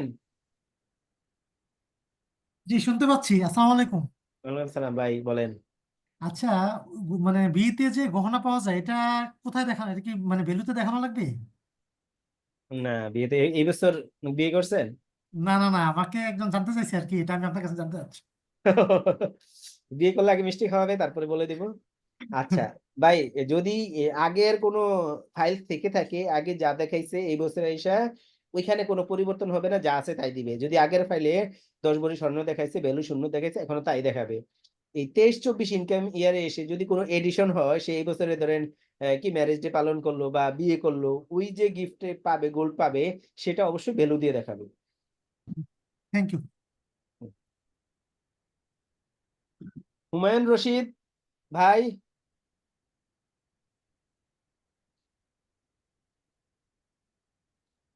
হুমায়ুন রশিদ ভাই কি শুনতে পাচ্ছেন? আমাদের সময় কিন্তু আসসালামু আলাইকুম ভাই, শুনতে পাচ্ছেন? জি জি, বলেন। ভাই ধন্যবাদ এত সুন্দর একটা আয়োজন করার জন্য। আমার ছোট দুটো প্রশ্ন ছিল, সেটা হচ্ছে ভাই, উৎসে কর কর্তনের ক্ষেত্রে যেমন হচ্ছে চাকরি ক্ষেত্রে কিছু কর কর্তন করা হয়, হয়তো মাসিক একটা অ্যামাউন্ট নেওয়া হয়। পাশাপাশি যে আমাদের যে ব্যাংকে যে কিছু টাকা থাকে বা হয়তো ক্যাশ থাকলো, তো সেখান থেকে তো দেখা যাচ্ছে যে বছর শেষে কিছু হচ্ছে টিডিএস কাটে। তো এই ব্যাংকের এই টিডিএসটা কি কোনোভাবে ওই উৎসে ওই কর্তৃত্ব করের সঙ্গে কি এটা সংযুক্ত করা যায় নাকি? এটা বলি, এটা হলো ব্যাংকে যেটা কর্তন করে, এটা হলো মিনিমাম ট্যাক্স, আপনাকে এটা দিতেই হবে। যদি আপনার ট্যাক্স স্ল্যাব বাড়ে তখন এটা অ্যাডভান্স ট্যাক্স হিসেবে অ্যাডজাস্ট করতে পারবেন, কিন্তু আপনার ধরেন ট্যাক্সে আসে নাই, তো ওইটা যেটা কাটছে ওইটা আপনার ফাইনাল ট্যাক্স, ব্যাংক যেটা কাটছে। আর যদি আপনার ট্যাক্স আসছে ধরেন 30,000 টাকা, ব্যাংক এটা রাখছে 5,000 টাকা, তখন আপনি ওইটা অ্যাডজাস্ট করতে পারবেন, বাকি 25,000 টাকা আপনাকে দিতে হবে। ও আচ্ছা আচ্ছা ভাইয়া, ছোট দুইটা প্রশ্ন একেবারে সংক্ষিপ্ত। সেটা হচ্ছে যে মোবাইল ব্যাংকিং এ যে হয়তো অল্প কিছু টাকা পয়সা থাকে, এটা কি দেখানোর ক্ষেত্রে, যেমন ব্যাংক অ্যাকাউন্ট আমরা দেখাচ্ছি কিন্তু মোবাইল ব্যাংকিং এর ক্ষেত্রে দেখাবো কি করে? হ্যাঁ দেখা যাবে। রকেটের হয়তো একটা হচ্ছে ইয়া পাওয়া যায়, ডকুমেন্ট ওরা দেয়, কিন্তু আমার জানা মতে হচ্ছে বিকাশ বা নগদের বিষয়টা আমি জানি না। তো স্টেটমেন্ট নেওয়া যায়, কিন্তু এই যখন আমরা পার্সোনাল ট্যাক্স রিটার্ন সাবমিট করব, ওটা যদি অনেক বেশি অ্যামাউন্ট না থাকে, আপনি ভ্যালুটা বসাই দিলেই হবে। অল্প হলে ওটা শুধু বসায় দিলে হবে। আর হচ্ছে শেষ প্রশ্ন ভাই, সেটা হচ্ছে জীবনযাত্রায় সংশ্লিষ্ট যে ব্যয়টা, এটা কি ওই একেবারে গ্রস অ্যামাউন্ট না বসিয়ে ভাগ ভাগ করে দিতে হবে বা দেওয়াটা ভালো, নাকি মানে গ্রস অ্যামাউন্ট? আপনাকে ই রিটার্নের ক্ষেত্রে আপনাকে বাধ্যতামূলক ভাগ ভাগ করে বসাইতে হবে। আর অফলাইনের ক্ষেত্রে আপনি একবারে মার্জ করে টোটালটা দিয়ে দিতে পারেন, অসুবিধা নেই। ও আচ্ছা, থ্যাংক ইউ ভাই, many many thanks. Thanks. Nazrul Islam ভাই, ভাইয়া আসসালামু আলাইকুম। ওয়ালাইকুম সালাম। আপনাকে ধন্যবাদ এরকম একটা আয়োজন করার জন্য। আমার সিম্পল 3টি কোয়েশ্চেন আছে ভাইয়া, কিছু মনে করবেন না। ফার্স্ট অফ অল কোয়েশ্চেন হচ্ছে, আমার একটা ডিপিএস আছে, ওখানে ওরা ইন্টারেস্ট দেয় কিন্তু ট্যাক্স কাটে না। সেক্ষেত্রে কি আমি ডিবিবিএল, ইনকামটা কি দেখাবো না? ডিবিবিএল হ্যাঁ না, ডিপিএস। না না, মানে কোন ব্যাংক? আমি ব্যাংকের নাম ওটা জানতে প্রাইম ব্যাংকে। এই কয়েকটা ব্যাংকে ঝামেলা করে। এটা হলো আপনি যখন ফাইন্যান্সিয়াল অ্যাসেটসে যাবেন ই রিটার্ন সিস্টেমে, ওইখানে গেলে দেখবেন যে এটা bank slash financial institute with TDS, ঠিক আছে? আর নিচে দেখবেন যে আরেকটা আছে, হ্যাঁ, এই ইনকাম, এই কি ফাইন্যান্সিয়াল ইনস্টিটিউট ডিভিডেন্ড, আরেকটা কি যেন আছে আমার স্পেসিফিক মনে নাই, ওইটা ভাই দেবেন আমি নিচের ম্যানুয়ালি দিব, অপশনটা। ভাই আমি অনলাইনে দিব না, ম্যানুয়ালি দিব ভাইয়া। ও ম্যানুয়ালি, জি ভাই। তাহলে কাটে নাই, আপনি ইনকাম হিসেবে জেনারেট করে দিয়ে দিবেন আর কি, অনলাইনে ইনকাম দিয়ে আমি তো ইনকাম দেখালে তবে আমার ট্যাক্স বেড়ে যাবে, সেজন্য কি আমি এটা ফাইনাল যখন হবে তখন কি একদম দেখাতে পারি, একদম ফাইনালি? তখন ট্যাক্স কেটে নিবে, হ্যাঁ এটা হইতে পারে। তখন আমি টোটাল ইনকামটা দেখাবো, ওখান থেকে আমি ট্যাক্সটা তখন ইয়ে করবো। রাইট, হ্যাঁ এটা হইতে পারে। আরেকটা ভাই, আপনি ওটা উত্তর দিয়েছিলেন, আমি ধরতে পারি নাই। প্রভিডেন্ট ফান্ডের ইন্টারেস্ট কি ট্যাক্সেবল ইনকাম নাকি নন ট্যাক্সেবল ইনকাম? নন ট্যাক্সেবল। নন ট্যাক্সেবল ইনকাম। হ্যাঁ exemption। একটা হচ্ছে সর্বোচ্চ হ্যান্ড ক্যাশ কত রাখা যাবে? এইটা ভাই একাধিকবার বলছি, এটা না আপনার ওই আমি যে শুনতে পাইনি, আমার একটা ফোন আসছিল, দুইটাই একসাথে বলছিলেন, আমি শুনতে ওই পাইনি। যে যুক্তি কথা থাকতে হবে, আপনার ফাইলে অ্যাসেটস কি পরিমাণ আছে, ধরেন আপনার ফাইলে অ্যাসেটস আছে 20 লাখ টাকা, আপনি 18 লাখ টাকা ক্যাশ ইন হ্যান্ড দেখাইলেন, এটা কি যুক্তিযুক্ত? না আমারটা 60 লাখের উপরে, সেক্ষেত্রে যে আমি 20 লাখ আছে, আদার হ্যান্ডে যে 15 লাখ দেখায় ব্যাংকে, আমার 5 লাখ হ্যান্ড ক্যাশ যদি 3-4 লাখ দেখালে হবে? হ্যাঁ হ্যাঁ হবে। আদার হ্যান্ডে যে টাকাটা দেখাবো সেটা এখন কোনো স্পেসিফিক ব্যাংকটা দিতে হবে? না, স্পেসিফিক ডেটা কাকে দিচ্ছে তা দেখাইতে হবে। আচ্ছা, আদার হ্যান্ড দেখা দেয়, তাহলে কাকে দিছে এটা দেখা দিতে হবে। হ্যাঁ হ্যাঁ, তার নাম ধরুন কাজিন অমুক, ক্যাশের নিচে অপশনটা আছে, তাকে দেবেন লোন টু কাজিন অমুক, তবে সেক্ষেত্রে অবশ্যই 5 লাখ টাকার নিচে। থ্যাংক ইউ ভেরি মাচ দাদা। আসসালামু আলাইকুম, ভালো থাকবেন। জি আপনার আর কি আছে? মাসুদুল হক ভাই, আপনি কি প্রশ্ন করছিলেন? জি ভাই, হ্যাঁ আমি প্রশ্ন করছিলাম, আচ্ছা, প্রথমেই করছি, আমি শুনতেছি সবার আলোচনা। তাহলে আপনি হ্যান্ড রেজটা নামিয়ে দেন। ও আচ্ছা, ঠিক আছে, আর কতক্ষণ চলবে? এই তো শেষ হয়ে গেছে আমাদের, 10 সাড়ে 10টা পর্যন্ত টাইম, আর 5 মিনিট আছে। আর ওকে, কারোর প্রশ্ন নাই? একটা Hand raise নাই? একটা লাস্ট একটা কথা বলতে চাচ্ছিলাম দাদা। ভাইয়া আমরা কি এই ভিডিও রেকর্ডিংটা পেতে পারি? হ্যাঁ হ্যাঁ দিয়ে দিব, ওই যে মেইলে আপনাকে দিছি লিংক, ওই সবার মেইল ধরেই আমি আবার দিয়ে দিব রেকর্ডটা। দাদা থ্যাংক ইউ আমি ভেরি মাচ। একটা কোশ্চেন করতে চাচ্ছি, সেটা হচ্ছে আমার ওয়াইফও সরকারি চাকরি করে। তা আমি যেটা আমার গোলটা যেটা মিসিং হয়েছে এবছরের রিটার্নে অনলাইনে, এবং হ্যান্ড ক্যাশ হচ্ছে কম দেখানো হয়েছে, আমার ব্যাংক ব্যালেন্স বেশি দেখানো হয়েছে, যেটা নাই বাস্তবিক। তো এই ক্ষেত্রে আমি আগামী বছর এটা কি অ্যাডজাস্ট করতে পারবো, নাকি ওইটা গোলটা আবার ভ্যালু চাইবে, বা ওটা কিভাবে করব? ওটাই বলে যাবে, এই বছর যে দেখার নাই আগামী বছর দেখাতে গেলে দাদা ভ্যালু দিয়ে অ্যাড করতে হবে। গিফট দেখাবেন, গিফট দেখায় আবার আদার্স রিসিপ্টে দেখায়া করে দিন। ঠিক আছে দাদা, থ্যাংক ইউ। হ্যালো দাদা। জি ভাই। হ্যাঁ আচ্ছা, ওই যে ওনার গোল্ডের কথা যখন বললো, আচ্ছা আমার আয়করে যে গোল্ড আছে মনে করেন 35 ভরি দেখানো আছে, কোনো মূল্য 0 আগের অর্থ বছরে। এখন যদি আমি এই অর্থ বছরে 2 ভরি বা 1 ভরি বিক্রয় করি, তাহলে এটা দেখাবো কোথায়? গোল্ড কমে যাবে, ক্যাশ বা ব্যাংক বেড়ে হ্যাঁ, যাবে, আর ওইখানে তাই। হই আদার রিসিপ্টে গিয়ে লিখে দিবেন যে 2 ভরি গোল্ড সেল এত টাকা। ও আচ্ছা, ওকে দাদা, ধন্যবাদ। হ্যাঁ, হ্যান্ড ইন ক্যাশে যুক্ত অ্যামাউন্টের কথা বললেন, একটা কোশ্চেন মাথায় আসলো, আসলে বুঝতেছি না লজিক্যাল কিনা। সাপোজ আমি যুক্তিগত অ্যামাউন্ট দেখাইলাম না, সাপোজ আমি দেখাইলাম আমার ব্যাংকে 3 লাখ, ক্যাশে 25 লাখ, হ্যাঁ, যেটা লজিক্যাল না। এখন কেউ যদি আমাকে ধরতে আসে অডিটের লোক, আমি তো সামহাও ধরেন 25 লাখ টাকা এর থেকে ধার নিয়ে দেখাইলাম, হ্যাঁ আমার কাছে আসলেই বাসায় 25 লাখ টাকা আছে, তাহলে এখানে আসলে আমার নেগেটিভ কি হইতে পারে? মানে এটাতে কি কোনো ঝামেলা পড়ার সম্ভব? না আর কি নেগেটিভ কি, আপনি দেখাইতে পারলে তাহলে তো কোনো অসুবিধা নেই। মানে যখন আমাকে ধরতে আসবে আমি তখন সামহাও বাসায় ক্যাশ আছে দেখাইতে পারলেই তো হয়েছে, আর তো কিছু না, হ্যাঁ, এছাড়া তো আর কোনো আসবে নেগেটিভ। আসবে তখন আপনাকে বলে আসবে, ও আপনাকে তো আচ্ছা বলে আসবে না, আশা বলবে যে 25 লাখ টাকা আপনার ফাইলে আছে দেখান, মানে এরকম ঘটনা ঘটে না এত কিন্তু। কম অ্যামাউন্টের জন্য তো দেখানোর কথা না, আসলে এটা তো মনে হয় যারা অনেক বড় অ্যামাউন্ট তাদের 25 লাখ ক্ষেত্রে হয়। 25 লাখ টাকা আপনার ফাইলে 28 লাখ টাকার মধ্যে 25 লাখ টাকা ক্যাশ আছে, আপনার এটা যুক্ত মনে হইতেছে? না মুক্তি মনে হচ্ছে না, মানে এটাই বললাম যদি আসে আমি যদি দেখাইতে পারি নোটিশে দেয় বা চিঠি পাঠাইলো তখন আমি দেখাইলাম, তাহলে এটাই কি ইনাফ কিনা? না এনাফ, কিন্তু মানে ওইটা নিয়ে এত জটিলতা হয় না, আপনি পারলে দেখা দেন। এটা ওই যে ধরেন যখন এদের সাথে কথা বলবেন, এটা বিভিন্ন ইস্যুতে এক্সপার্ট, পুলিশ যেমন জেরা করে এরাও তো জেরা করবে, এটা তো স্বাভাবিক। জি জি, হুম। আচ্ছা আচ্ছা। শুভ রয়, দাদা বলেন। দাদা নমস্কার। দাদা আমার কোশ্চেনটা হচ্ছে, আমার কলিগ আছে, তো কলিগ তার আত্মীয় একটা ফাইল নিয়ে আসছে আমার কাছে। তো সেখানে বলছে যে সে কানাডায় থাকে এবং সে স্টে অনুযায়ী, বাংলাদেশ স্টে অনুযায়ী এখন সে হিসাবে দেখা গেছে নন রেসিডেন্ট বাংলাদেশি হিসেবে আছে। যেহেতু সে জন্মসূত্রে বাংলাদেশি এনআইডি আছে, নন রেসিডেন্ট বাংলাদেশি।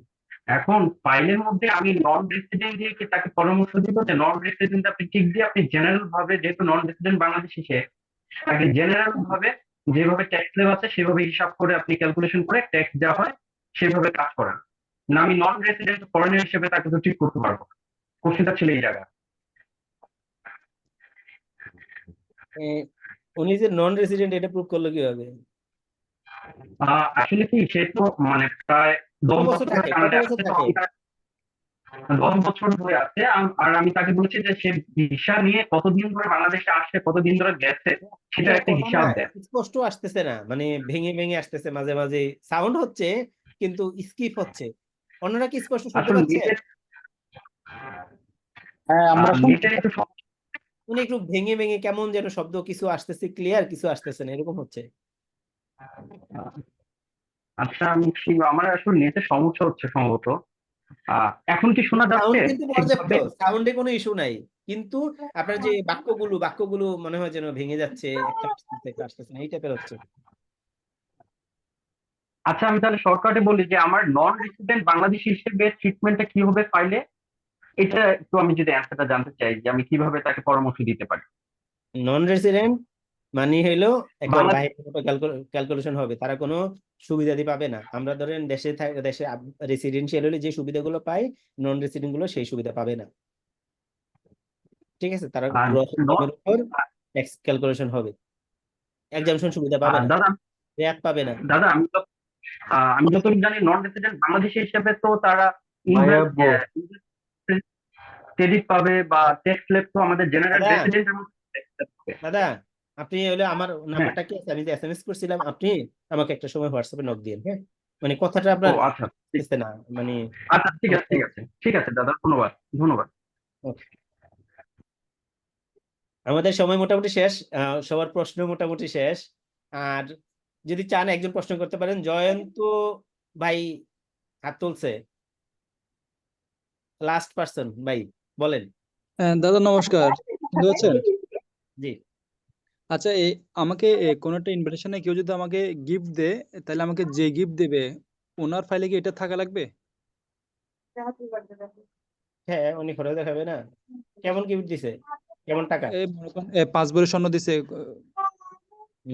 এটা নিয়ে কিন্তু ধরতেছে, বলছে যে মানে প্রত্যেকের ফাইলে স্বর্ণের অভাব নাই, কিন্তু যে দিচ্ছে তার ফাইলে তো কোনো গিফট হিসেবে দেয়া নাই।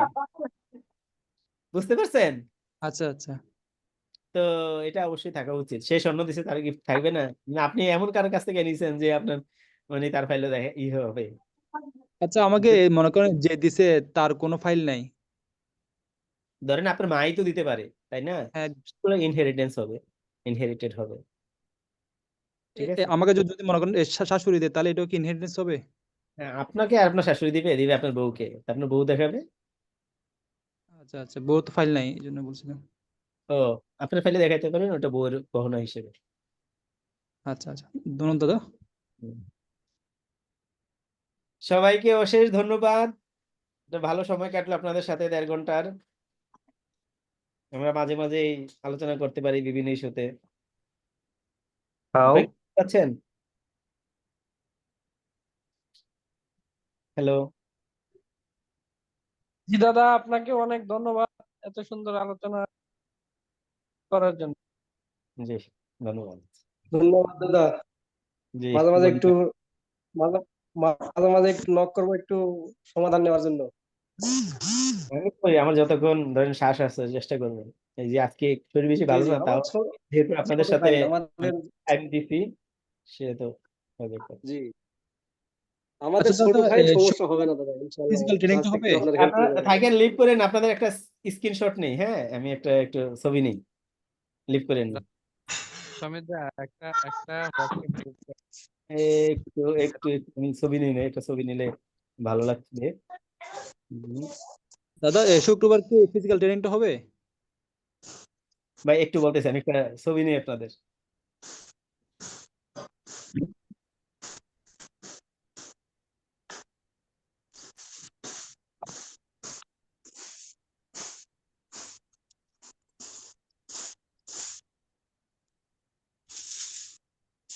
জি ভাই বলেন। সমিত দা একটা হোয়াটসঅ্যাপ গ্রুপ করেন, আমরা সবাই অ্যাড হবো ওখানে। আরে আজকে তো হোয়াটসঅ্যাপ গ্রুপ করে আমার হোয়াটসঅ্যাপকে ব্যানিশ করে দিছি। না, ওখানে ওখানে মজা করব, কৌতুক বলবেন আমি গ্রুপ করতে যাই, আজকে হলো এই আমার বিপর্যয় করছে, আজকে সারাদিন আমি হোয়াটসঅ্যাপে ব্যানিশ ছিলাম, এখন হয়েছে কিনা তাও জানি না। হ্যাঁ অনেকক্ষণ যাবত চেষ্টা করতেছি রিকভার করার জন্য। দাদা একটা কথা ছিল। জি জি। দাদা অফলাইন ক্লাস কি প্র্যাকটিক্যাল প্রত্যেক শুক্রবারই নেন? না এই আর আগামী সপ্তাহে হইব, তো তারপরে সপ্তাহে নিতে পারি কিনা জানি না। আচ্ছা ওইটা ভাই পরের সপ্তাহে আগামী পরের শুক্রবার সপ্তাহে আছে, দিলে একটু লক দেন তো দাদা। আগামী শুক্রবার আছে, এখন সিদ্ধান্ত এখনো নেই, পরে নিব। আগামী শুক্রবারে মানে যাইতে পারবো না, এক জায়গায় যাবো, তো পরের শুক্রবার হলে চেষ্টা করব। আচ্ছা সমিত দার পিছনে বইয়ের কালেকশন তো অনেক বেশি। আরো আছে, এই তো একটা অংশ। আচ্ছা দাদা একটু কথা ছিল, বলবো? হ্যাঁ আরো বলবেন, বলেন। না না, এই যে আপনার শুক্রবারের যে ক্লাসটা, এটা কি এই যে যেই শুক্রবারটা আসতেছে এই শুক্রবারে? হ্যাঁ হ্যাঁ। আচ্ছা আমি সম্পূর্ণ নতুন ভাবে হচ্ছে এই ই রিটার্ন দিব, তো সেই কারণে আমি যদি ওই ক্লাসে অ্যাটেন্ড হই এবং ওইটা যদি ফর্ম ফিল আপ করে যথারীতিতে আসি, তো আমি কি প্রপার ভাবে দিতে পারবো কি নিজে নিজে? হ্যাঁ অবশ্যই, হ্যাঁ, যদি আপনার সেই প্রচেষ্টা থাকে। আমার কাছে মানে আমার যে কজন, এটা তো পঞ্চম বেস। আপনি হুম 60 হুম ঘন্টা ক্লাস হলে একটা পার্টিসিপেন্ট লিভ নিতে গেলে হুম চিন্তা করে লিভ নেয়, অনুমতি নিয়ে লিভ নেয়। এবার আপনি চিন্তা করতে পারেন, হুম তাদের যদি সেই আগ্রহ না থাকে, বা আমি যদি তাদেরকে মানে সেই জিনিস না দিতে পারি, তাহলে কিন্তু তারা এই ঘটনা হুম ঘটিত হুম, না। যেটা আচ্ছা আনবিলিভেবল, এটা চিন্তাই করা যায় না। দাদা আমি নেক্সট ক্লাসটা কবে? আগামী শুক্রবার। মানে এই যে সামনে যে রেজিস্ট্রেশনটা কি শুক্রবার এখন করা আসতেছে যাবে? কয়েকদিন পর, হ্যাঁ এটাই হ্যাঁ করতে নাকি? পারবেন। লিঙ্কটা যদি একটু দাদা দিয়ে দিতে ভালো হতো আর কি। আচ্ছা কিভাবে দিব? আপনি হলো এই যে আমার পোস্টে এখন প্রথম যে পোস্টটা আছে এখানে লিঙ্কটা আছে, ফেসবুক পেজে ঢুকে প্রথম পোস্টটাতে লিঙ্কটা আছে, কারণ আপনাদের তো গ্রুপ করি নাই, এই জন্য আসলে পারিনি। জি থ্যাংক ইউ থ্যাংক ইউ। আচ্ছা হ্যাঁ আচ্ছা ওইটা করলে আপনারা মানে সাকসেসফুলি নিজে রিটার্ন নিজে সাবমিট করতে পারবেন। আর এবার একটু রাখছি, সকাল 10টা থেকে 1টা, মানে আমাদের এক পর্যন্ত 1টা, পৌনে 1টা, 12:30, দেন আবার 3টা থেকে 6টা। এর আগে টানা আগামী শুক্রবার, মানে আমার গলার অবস্থা খারাপ হয়ে গেছে। আগামী শুক্রবার। আগামী শুক্রবার জি 15 থ্যাংক ইউ। তারিখ, আজকে 12 তারিখ না, 15 তারিখ। জি থ্যাংক ইউ।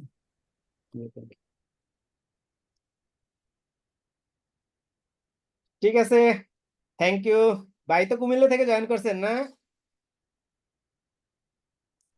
হ্যাঁ হ্যাঁ, কুমিল্লা থেকে জয়েন করলাম, ভালো লাগলো। জি ভাই না অসুবিধা খুব চমৎকার ভাবে, এবং মোটামুটি যদি আরেকটু স্পেসিফিক কোশ্চেন গুলি মানে বেশি বিস্তারিত হয়ে যায় আসলে। আহ, তারপরেও যতটুকু শুনতে পেরেছি যারা নতুন তাদের জন্য খুব ভালো লাগছে। আর বিশেষ করে আপনার সলিউশন দেওয়াটা বা আপনার বলাটা, এটাও চমৎকার। ইনশাল্লাহ আমরা মনে করি যে অনেকখানি উপকৃত হতে পারবো আপনি যদি এভাবে মাঝে মধ্যে আমাদেরকে একটু সুযোগ দেন, ফ্রি অনলাইন কোর্স করে আর কি, তাহলে অনেকেই আমরা জয়েন করতে পারবো। আর আপনার কাছ থেকে পূর্ণ সহযোগিতা পাচ্ছি। আপনি অন্যান্য ট্যাক্স কনসালটেন্ট যেরকম বেশি পেশাদারিত্ব নিয়ে কথা বলে, আপনার মধ্যে সেই জিনিসটা নাই, এই জন্য সাধুবাদ জানাচ্ছি আপনাকে। আর আমাদের পার্টিসিপেন্টদের পক্ষ থেকে আপনাকে শুভেচ্ছা, অভিনন্দন, এবং নেক্সট কোনো ক্লাস হলে আমাদেরকে ইনফর্ম করবেন, আমরা জয়েন করার চেষ্টা করব। আপনার জন্য শুভকামনা রইল। আমাকে আপনার বাসায় লয়াররা তো আমার পিছনে খুব লাগা লাগছে। ভালো মানুষের পিছনে অনেক লোকই লেগে থাকবে, এটা স্বাভাবিক। এই কত মানুষ বলে আমি বাটপারি করি, এটসেট্রা এটসেট্রা। সুমিত দা আপনার অফিস থেকে ঢাকায় আসবে ইনশাল্লাহ, যেহেতু আমার অফিসও মগবাজার ওয়ারলেস। জি জি জি অবশ্যই। আপনার আমার নাম্বার মোচাক, সেভ করে রাখি, আমি তো আপনাদেরকে মেসেজ দিয়েছি, নাম্বার সেভ হ্যাঁ করে হ্যাঁ রাখি। মোচাক না অফিস আপনার? এই শান্তিনগর, এই যে ইস্টার্ন পাস মার্কেটের ঠিক হ্যাঁ অপোজিটে। হ্যাঁ আচ্ছা আচ্ছা ঠিক আছে, আমিও মগবাজার ওয়ারলেস দাদা আপনার ওটাই হোম আমার ডিস্ট্রিক্ট বিটিসি। কোথায়? আমার হোম আমি ডিস্ট্রিক্ট লক্ষ্মীপুর। চাঁদপুর। ভাই চাঁদপুর, জি, এখন ঢাকারই বাসিন্দা আর কি। তাহলে 15 তারিখ অনলাইন ক্লাস আছে 9টা থেকে, তাই তো? 10টা থেকে।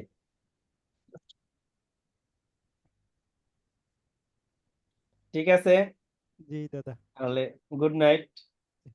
জি।